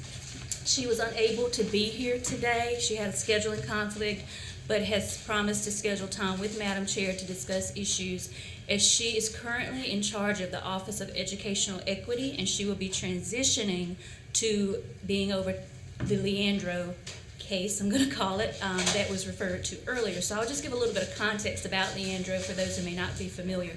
Leandro is a lawsuit that was filed, I guess back in the late 90s. It's actually named for a student who sued their district, claiming that their school district was not providing equitable education. And it targeted specific districts, one of which was Hoke, another of which is Halifax, and I can't name them all right now, so do not hold me to those. But the judgment was that no, they were not providing equitable educational opportunities. So that has been an ongoing legislative issue for the last 20 plus years. It was originally under Judge Manning. He retired, and kind of the ball got dropped a little bit, as things sometimes do, but it's back on the front burner, and it is a major focus of both that branch of government and also within the agency, so Dr. Edmonds will be taking that up. So as we speak about, as the council has lifted up in its recommendations, having a position that's dedicated to the issues of American Indian students, she is a very important person to have on board with that, as that would probably fall within her purview. Also, Dr. Deanna Townsend-Smith, who is here with you, is going to be a powerful advocate for you. I would encourage the council to seek her out. As you all know, Dr. Oxendine was the only American Indian on the State Board of Education, and she is coming off. Her appointment time has ended. I don't think she's quite transitioned off yet because the other members have to be approved. But that was a major lifeline for this council and for American Indian people in terms of, one thing about her, she always raised up when equity issues were being discussed, and really anything. Well, what about American Indian students, and do you have representation for American Indians? And with that voice no longer being there, Dr. Deanna Townsend-Smith, who basically does what I do for their board, for you all, would be an important person to get issues before them. So that's certainly someone you want to maintain contact with and to have at your meetings regularly. So I'll tell you a little bit about what I do and why, for new folks, why the council is advocating for that position. My position is not solely dedicated to Indian education. My job is actually leading our agency's diagnostic services team. I lead a team called Diagnostic Services, and we do comprehensive needs assessments and also targeted quality school reviews for schools that receive a federal grant. I do have some staff in the room that I want to take a moment to introduce. One is Ms. Yasmin Robbins. Her and Consuela have the same role, and they are the folks who go out and assess schools that receive innovative partnership grants, which is a $1 million grant, and we go in to see how they're using that money and the impact of those monies. So the two of them do that. I have here with me Dr. Breves, who everybody knows, who's my right hand when it comes to Stacy. You get a lot of emails from her. She definitely supports so much in that. Appreciate her. And her actual role is instructional review coach, and she is one of a 5-member team that goes out and does needs assessments in identified schools. And we provide schools feedback on how they are performing that they use for their school improvement structure. And they're not back yet, but the other 2 ladies who are in the back of the room who greeted you this morning, one is Dr. Taylor and the other one is Jamie Stroud, and they serve as liaisons who continue that work after we go in and do a needs assessment. Schools go, okay, so now what? You've told us what the problems are. How do we fix it? They work with them to leverage their own resources of how to use that work. So that's my primary job. So you can imagine within that, there's limited time for me to be a dedicated advocate for American Indian issues. I have been happy to step into the role because I am a product of Title VII Indian education. I'm a product of Miss Mickey Locklear and her program she had over at the Commission of Indian Affairs, so I'm a product of this system, so I'm happy to step in where I can. However, if there was a dedicated person, there would be no doubt that those issues were lifted up to the forefront. And my position just does not afford me to be at the forefront of all of those. So the council made that recommendation in its 2021 report that there be a position dedicated to addressing American Indian issues. And you really have two veins within that.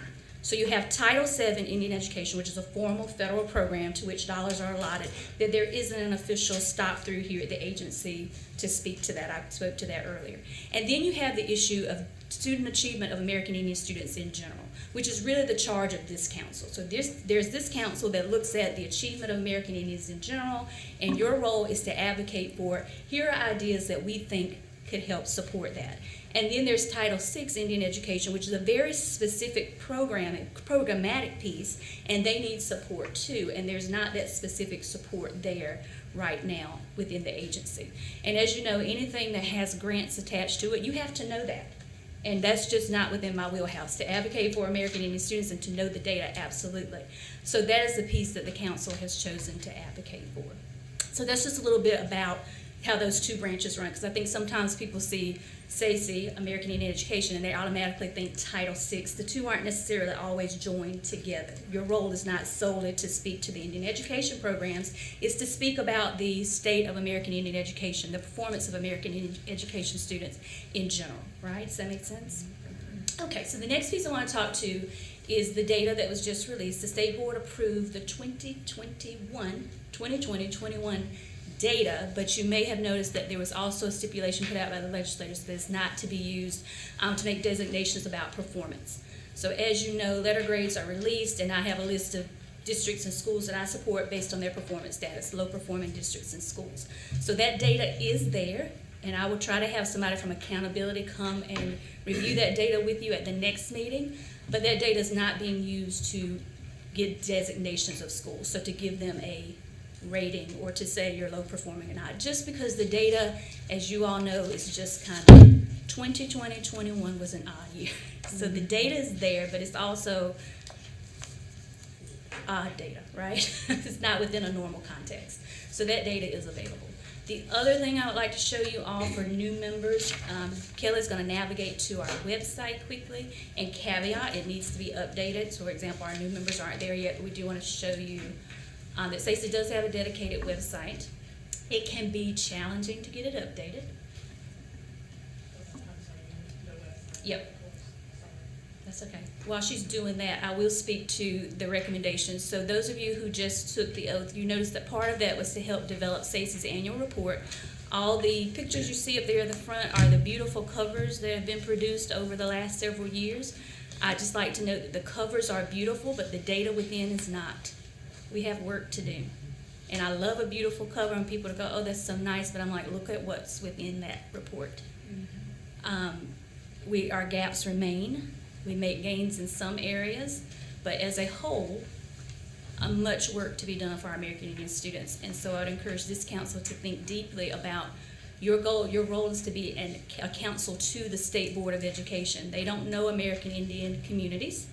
They don't know the issues that come before our children. So that's why this council was formed, because the idea is that you live that experience and can provide them with guidance on what should be done to support American Indian students.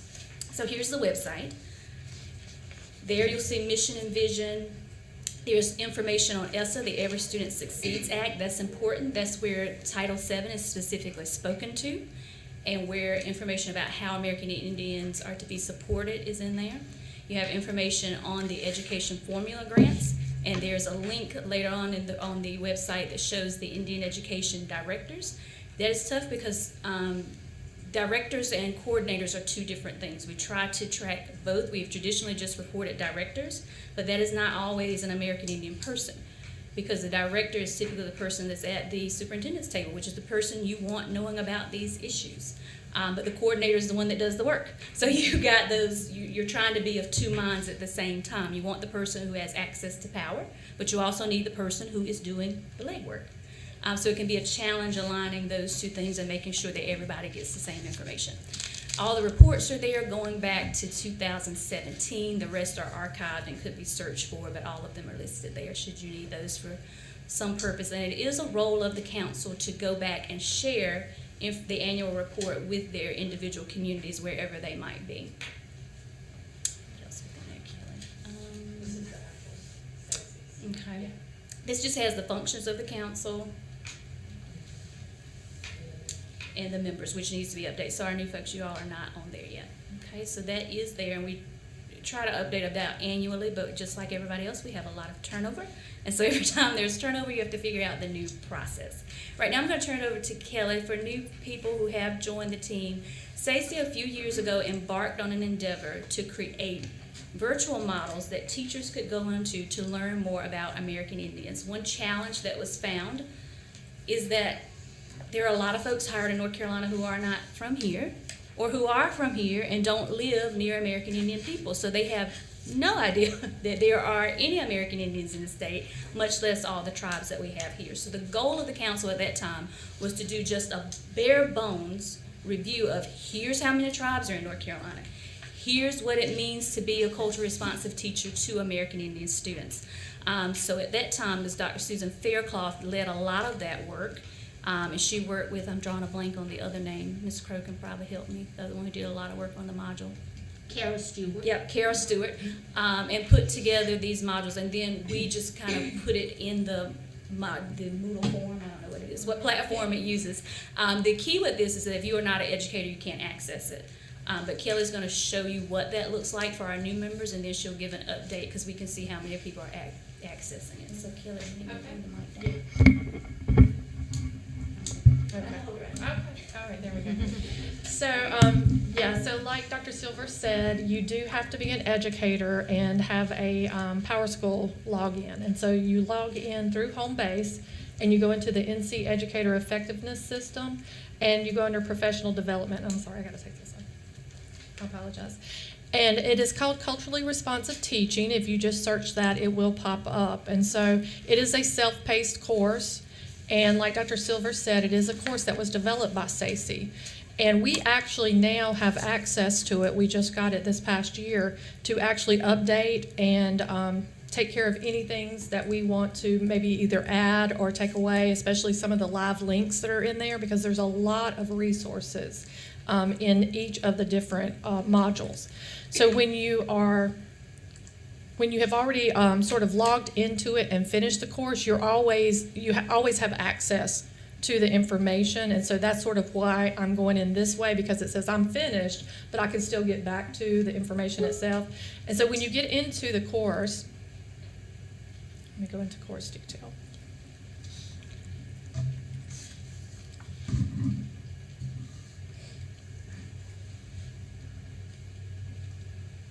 Of course, it's going to be slow after lunch. And while that's loading, I'll add that Chairwoman Locklear led an initiative to update the module about a year ago, Chairwoman, and actually used the support of some of her students to go through the module to see what resources were outdated, what information was outdated, and what just in general could be improved. And so she presented those to the council. They approved those, and then Kelly, Dr. Briggs did the work to then update those within the module. Okay, and so when you go in, it's again, a self-paced course, and it just gets you started. The first thing is sort of using the Moodle and how to navigate through it. And then you have all the different modules below. It does have a course syllable, so you can see that. But the first section is just basic introduction, North Carolina American Indians, and a lot of resources. Again, there are some activities. There are some ways that people also can interact. There's a blog. There's different ways for them to connect and get ideas from each other. For the teachers, there's information here, but there are also activities for them to actually develop some plans and get feedback on that from each other within the blog. Currently, there is no one person just manning it. So what happens is when participants are in there, they're actually connecting with each other right now. And so they can connect with each other, share ideas through the blog itself. And one of the things that we can do is actually see how many participants we have. And I will tell you, we have had a huge increase because we started out with about,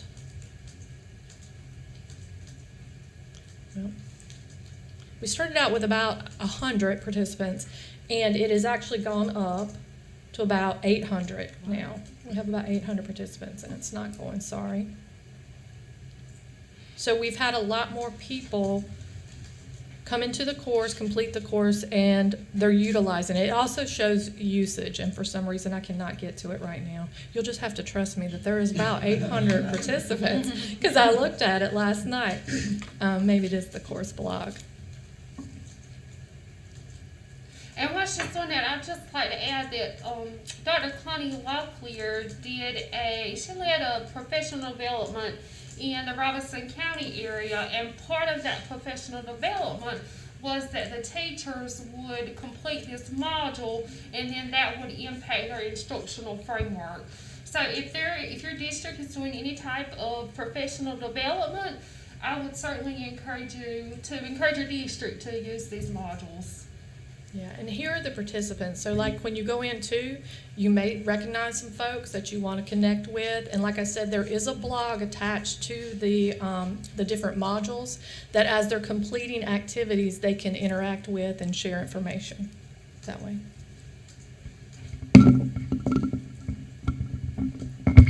Thank you, Dr. Reeves. You're welcome. Were there questions? Yes, I do. Camille Lanning, Eastern Manor, Cherokee. So my question is I was actually contacted by one of the people I'd sent the information to, and she was asking to see if we would have any representation at the social studies conference, or if there's something that we could do in order to reach out to them. I have, every time my child goes into a different grade, I'll speak with the ELA person or the social studies person and give them the information, because a lot of times they don't have that information. So, but they were asking if we have any presence at like the social studies, because I mean, that's where it's mostly those are the ones that are going to be teaching. So I didn't know if that was something that we would want to do, or if that's, what I mean. So I think that is an excellent suggestion. Madam Chair, if you would put that down as an issue to move forward, we can find out more information for you on that. For those of you who maybe are not State Board of Education meeting fanatics, like to tune into those every month. Back in the early summer, there was quite a bit of controversy around the social studies standards. I may be putting it lightly. I'm just going to leave it at that. Don't quite else know what else to say. In that conversation, cultural responsiveness is a hot button word right now. Nothing has been mentioned about that term in terms of Stacey. It's even mentioned in the recommendations from last year. That's a repeat to continue to promote those, and there was no pushback about that naming. So we are going to continue the work that we feel is important to this council and that we know that you all want to be done. So just making that connection around if there are any sensitivities at social studies around that particular, I can feel those out a little bit and figure out how to navigate that in the most productive way for sure. I was going to say something else that totally went. The modules.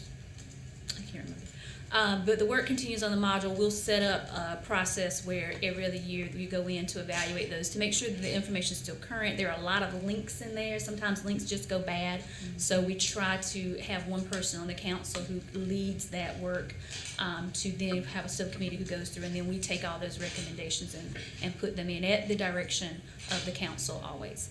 The last thing I mentioned is in your report you have a hard copy of that 2021 report. I would suggest all new members take a moment, and just look at the recommendations for a minute.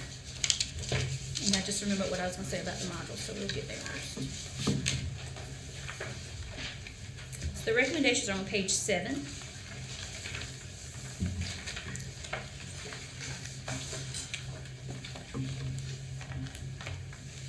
And I would just encourage everyone at some point, Madam Chair, you might just have a moment to have the council as a whole review those and maybe have a discussion about how you can serve as advocates for those recommendations, which ones the council wants to raise up as major leverage points so that you know how to act on those.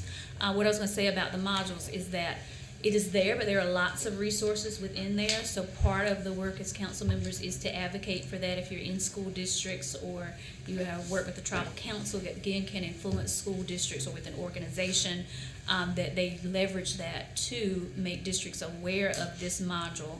And that is something that all teachers, regardless of whether they have a large American Indian population within the community or not, they need to be aware of because they are teaching North Carolina history, United States history, and we are a part of that history, so teachers certainly need to have that knowledge, for sure.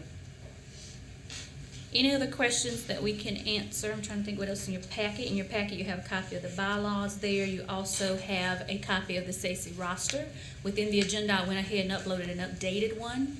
Take a look, and if any of your information, if your address is not right, or if you need to update it, or you need to update your phone number, if you'll let us know. Cameo gave me hers, and I updated it right away, so that's in the updated link. So that is there for you. And as you think about agenda items, if there are things that you like to know about, if you contact Madam Chair, then she'll let us know, and we can have a representative from within the agency to be here at your meetings to bring that forward to you. And can I share one last thing? Absolutely. One thing we did do, since not everyone had access to the module, is we did take the online resources that were a part of the module and put them on the website. So on the SACE website, there's the culturally responsive teaching. The resources are below. And those are the things that were also shared in the module.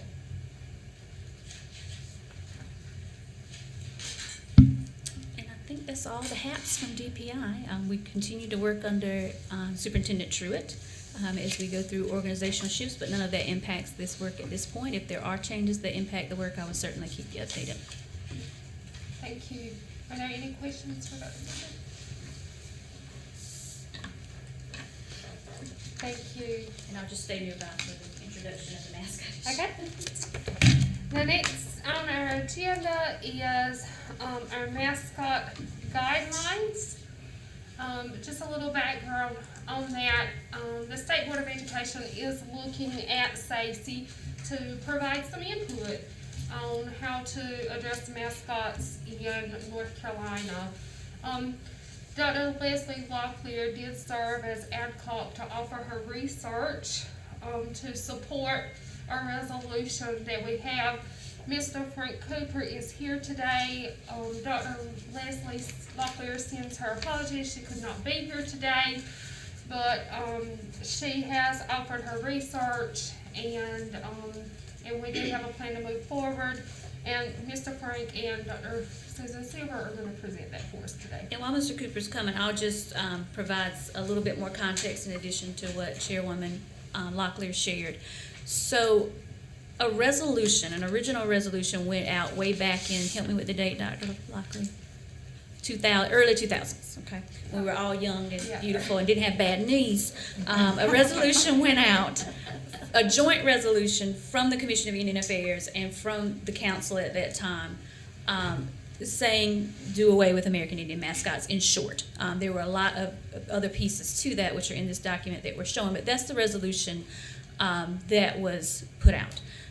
Some progress was made, but some still remain. In the 2021 report, the State Advisory Council on Indian Education again put forth a resolution about American Indian mascots. So when the subcommittee met, there was some discussion around whether or not that was still the direction for the council to take. So one thing I want to say is that that's a settled issue. The state board has reaffirmed twice they approve the recommendations, which in essence means they support moving forward on that.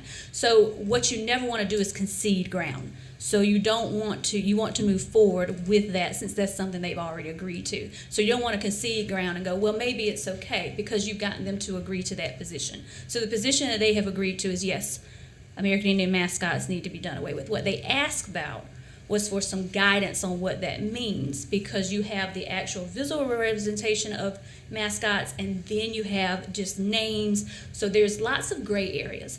And then, as they pointed out, you have, what if there historically been American Indian? There are any litany of issues people can come up with to not make change. Change is hard, right? So it's the job of this council to show a pathway forward. So I worked with the committee to design a document that we're calling the pathway forward of how we get there.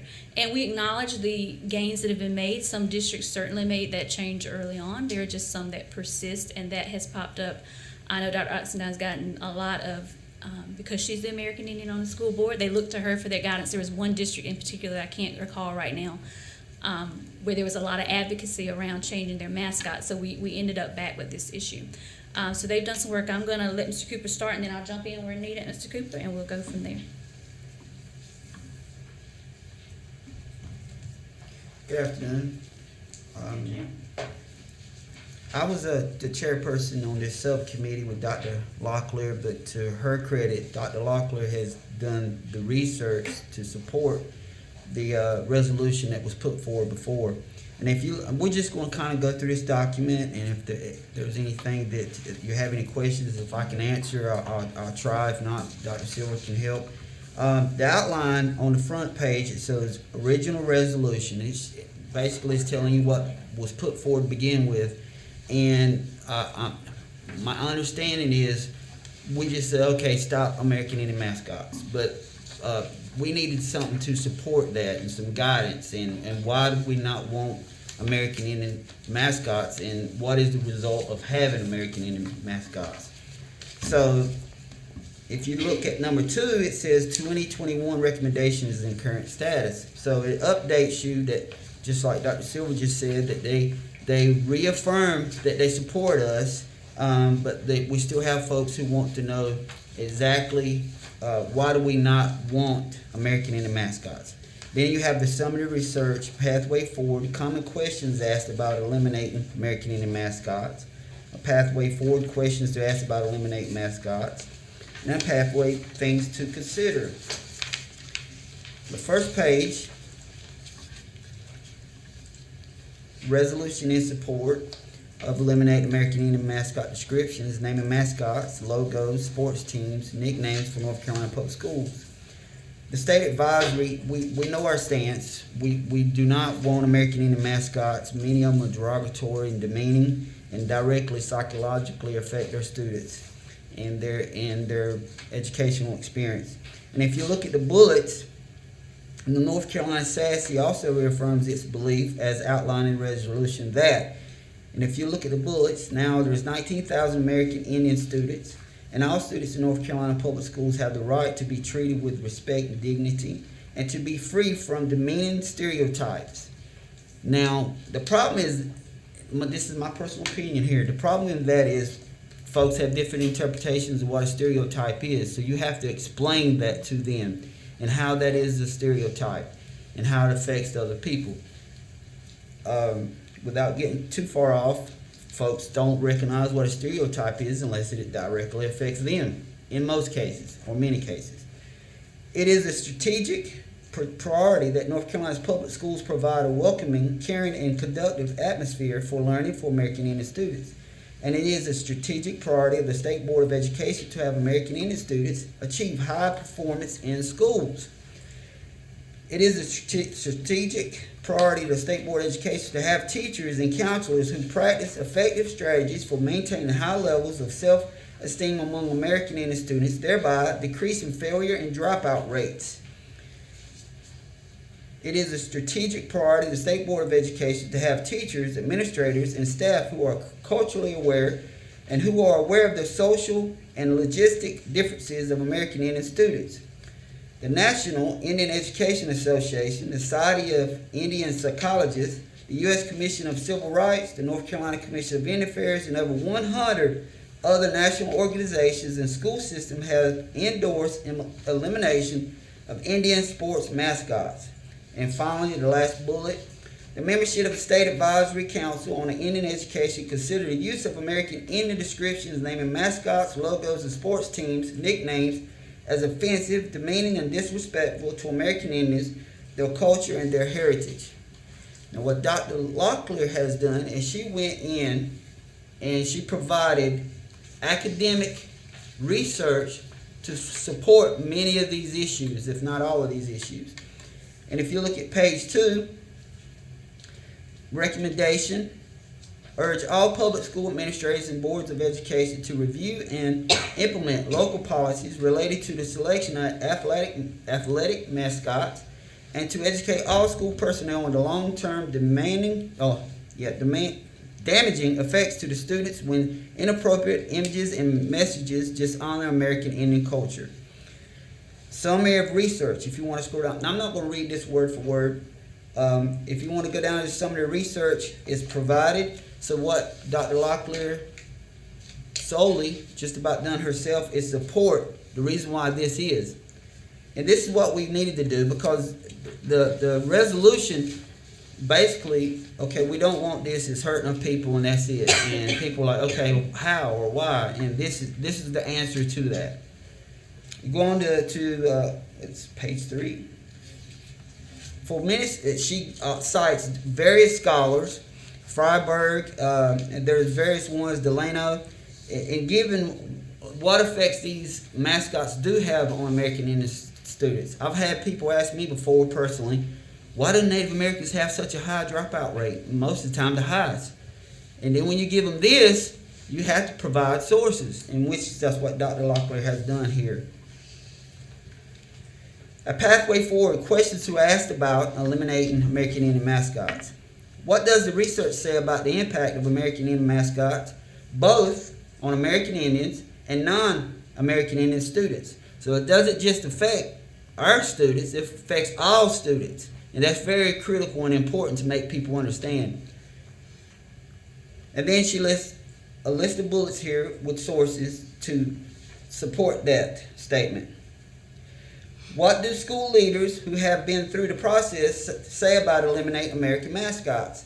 She lists other sources there for that. We were not seeking to revise history or obliterate it. Rebels and Redskins could be viewed as historical relics, but they have no place on our uniforms and banners. She goes on to talk about how Guilford Natives supported their stance and removed, and local corporations provided the funds for that. Bullets on the back page. What are the costs of eliminating American Indian mascots? And you could actually come back and say, what is the cost of not eliminating American Indian mascots? Higher dropout rates, which lead to poverty, alcoholism, and so forth. Questions for reflection. If American Indians are represented on your football field, how are they represented in your curriculum? That's a good question. How much does your staff know about American Indian populations in North Carolina, regardless of American Indian population in your Pacific school? Like Dr. Silver said earlier, my particular high school is a military school. We have people from all over the country, and some of the teachers themselves have never seen American Indian, couldn't tell you if they saw one walk down the hall. So this culturally responsive teaching plays a part into that, and encouraging our districts to push that the study that they just showed, not a study, but the help me here. Yes, that.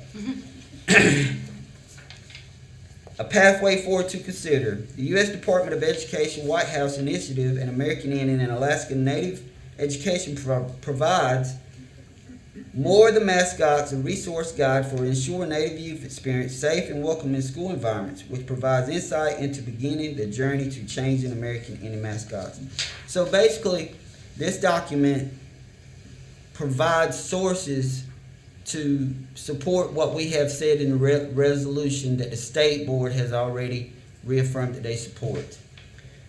I can try and answer any questions asked. Dr. Silver may have to help, but if you have any questions, like I said, unfortunately, or someone said that unfortunately Dr. Locklear couldn't be here today, and she is the research expert, but I may be able to help if you do have questions.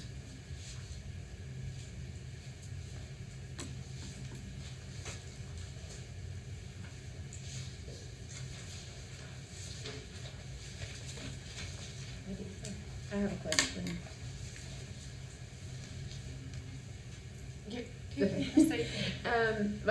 I just want to know if we had the list of what has been, the updated list of it from the report. The updated list of mascots. The mascots and the schools It's in the and stuff. 2021 report, and within this document, if you go to that second page under the blue, it says Stacey recognizes and applauds the efforts that have been made by school districts over the past 19 years. This is 19 years since that resolution was passed. I knew that date was way back when I was young. To reduce the use of American Indian mascots and imagery and to recognize its impact. And it says in that time, North Carolina has reduced the number of schools using American Indian mascots or imagery from 73 to 36. So there was that reduction, but it seems to have stalled, so we still have 36. And there's also a caveat in here that says, you know, neither the board nor Stacey can litigate every possible issue that is going to arise. And some of the questions there, what this document seeks to do is to head off questions that you know you're going to get. One of my sticking points is you knew that was coming. Why are you acting surprised? So I like to anticipate all questions. So you're going to get questions from folks who see mascots in counties that have large American Indian populations. Some of our Robertson County schools still use some of that imagery. They're going to point to that and say, if they can do it, why can't I? And we can't litigate every issue, but we can certainly provide some context around that and provide for how you help people gradually step down from that where appropriate. You're going to get questions around, well, I have American Indian friends who love the Redskins, as do I. But there has to be an answer for that, which is we are talking about the psychological impact on our children, not just American Indian children, but also non-Native students. And my favorite thing to say about non-Native students is, my American Indian daughter knew American Indian doctors, knew American Indian lawyers. She knew there was representation in the powwow arena, but also on the school board and in other areas. For students who are non-Native, that's the only imagery they have. So I argue that it's actually more detrimental for them because they have no other view of an American Indian than that. So as we move forward this issue, I think what the board is seeking is how do we, short of going cold turkey, get rid of that, which we know creates just a combative relationship. The goal is to avoid just a combative relationship. So how can we help people step down gradually? And while we want to snap our fingers and all go away tomorrow, we have to recognize the political process and work within that so that we ultimately get the work done. And so I believe that is what the state board is seeking. Our original goal was to have this done before Dr. Oxendine comes off the board, because she is a powerful advocate to have there who can get things moving so that they move through smoothly. I don't know if that's going to happen at this point. So what the council needs to consider is, one, consider if this framework is the direction that it wants to go in, and if so, approve that, and there can be continued work on that. If there are more pieces you want to add to that, we can throw that back to the subcommittee. But to initially approve this going forward, and then we would work with Deanna to determine what's the best time to send this back to the state board. Should it be something, she mentioned work session and wanting more representation there. I think part of the work is what Mr. Cooper said, of helping them just understand why is this an issue that you're bringing forward with the world. There's a lot going on in the world right now, so they're going to want to answer for, well, why is this what we should push to the forefront right now? And so that may be an opportunity to educate them there. She may say, let's bring these guidelines with your next report. But Dr. Townsend Smith can certainly provide some guidance around the timing. So I'm going to bottom line this for you. So I think the ask is to give you some time to look over the framework, and then just, if we could just do a casual, yes, we want to move this forward, pieces that we want to add, give you moments of reflection for that. Thank you.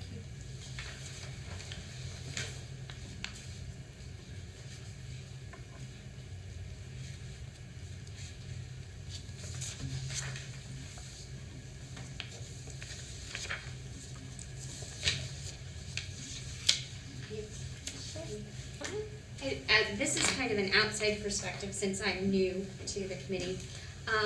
So, for example, the Washington football team was previously named, which I will not use, and basically, government got involved and made sure that they changed that name to continue to sell their merchandise and to receive funding, etc.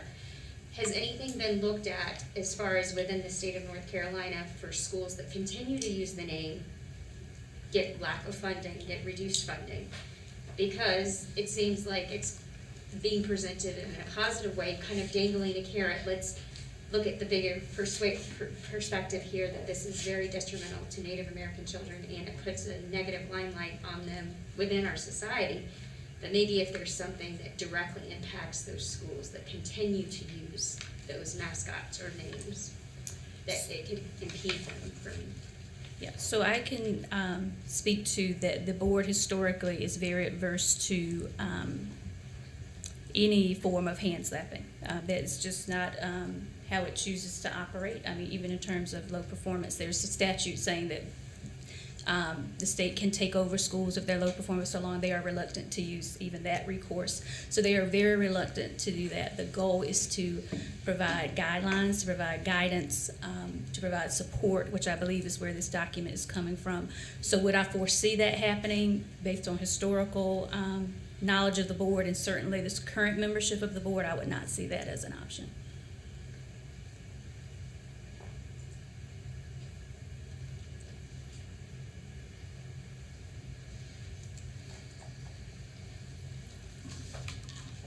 if everyone's had time to look over and, would like to discuss or make a motion to move forward, I'm happy to entertain either.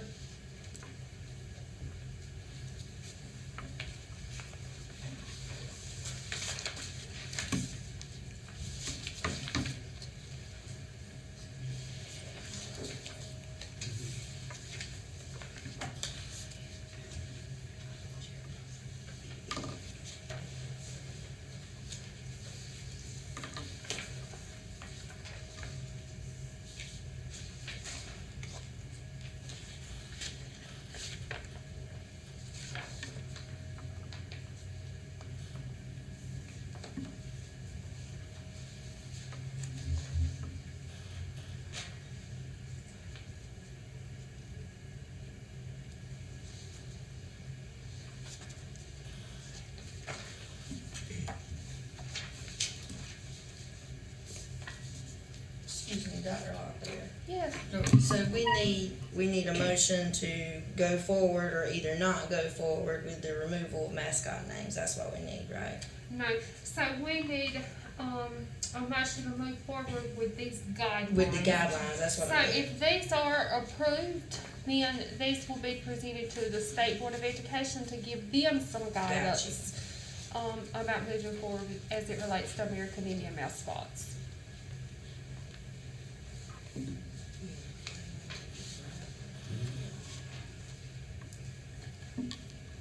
Question? Angela Richardson, with the approval move forward with these guidelines, do also put in a motion to also reserve the right to go back and update, is that what I heard? So that needs to be put in there too, to have the leeway to go back and update these as needed? Absolutely.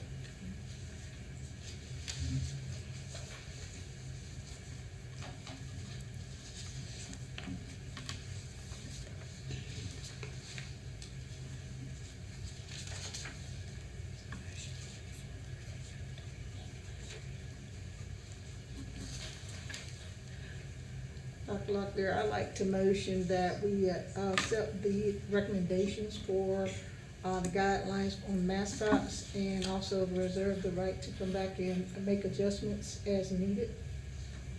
Did I get that right? Dorothy Yates, second. All in favor? Aye. Any opposed? Thank you. Alright, are there any announcements at this time? By the way, thank you, Mr. Frank for chairing that committee, and Dr. Leslie Lockwood for serving ad hoc, and Dr. Susan Silver for your input. Thank you so much for your commitment and the value that you bring to SACE. Are there any announcements at this time?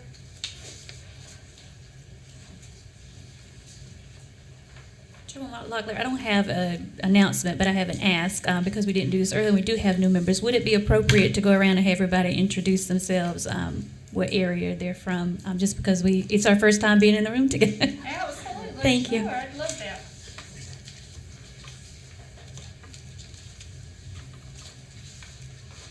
You want to start us off?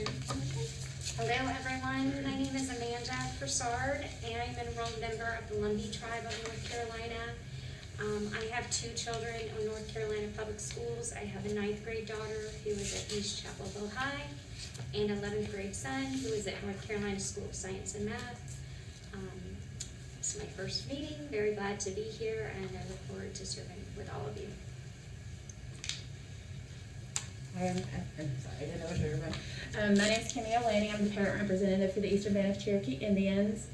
I'm not sure what term I'm on. I think I'm the second of the, I've been here for a while.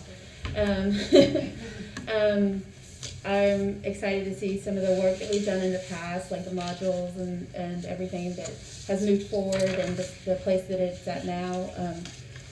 It's really great to see some of the work done, and I know it moves slow, but I think it's really great that the work that we've done has taken effect, and I like to see that, continue on. I'm Frank Cooper, Lumbee Tribe, representing Hope County area. Yeah. My name is Rhea Jacobs, representing the Columbus and Bladen County Waccamaw tribe. Hello, my name is Melissa Lee, and I'm a Navajo, and I've represented the Wake County Indian Education Program, but then I stepped down because my daughter graduated. So, but here I'm here to help any way I can. Get to you all. Yep, there. Hi, I'm Tina Lance. I'm glad to be here, part of the council. I live in Black Mountain, North Carolina, near Asheville, and I have a senior this year at Charles D. Owen High School in Black Mountain. And I'm a representative of the Saponi tribe. Hi, I'm Angela Richardson. I'm an educator from Halifax County Schools. Still in it to win it, educate these children. I bring you greetings from the Saponi tribe. I've been here, I think this is my second term that I've been here, and I also serve on the tribal council, which serves on the school board, so I gain a lot of knowledge and hope to continue learning. I tell my students, you always are a continuous learner, and some of them take me serious and some of them don't, but when I make an impact and when I see my former students like Miss Susan, I tell them, I just spoke to one of my former students who's a lawyer. You can achieve anything, set your mind to it. And I never let the moment pass whenever Miss Angie introduced herself. That back in her first years of teaching, I was one of her Title VII students. So. Excellent as always. Excellent. She's responsible for all of this. Thank you. And she lives right down the road. I'm Dorothy Yates. I'm the chair of the Saponi tribe. And I'm a retired educator. I taught for 35 years in the Person County school system. I serve as the chair of the Education Committee on the commission and represent the Saponi tribe on the commission. And I've been on SACE off and on. I would do my 4 years and come off and go back, and so I've had many years on here, and it's just so rewarding to see some of the discussions that we've had in years prior to come to fruition with things actually happening this year. And so let me encourage you to really get familiar with those recommendations and make them a part of your conversations with your educational folks from your areas. Hi, I'm Brandy Jacobs, glad to be here. Lumbee, originally from Robertson County, the Prospect area, but been living up here in this area since 1999, I think. So I live in Wake County right now. I'm a school counselor in Wake County Public School Systems at an elementary school, and I have a daughter who's a senior this year and a daughter that is 3rd grade. So I'm here representing Triangle Native American Society, where I'm also the secretary for that group, and also part of Wake County Indian Education, but glad to be a part of SACE and to help move forward with the work. I'm Miranda Lowry. I work at Robertson Community College, so I'm the representative for the North Carolina Community College System. Little me. So this is my 3rd year, so I just enjoy working with this group.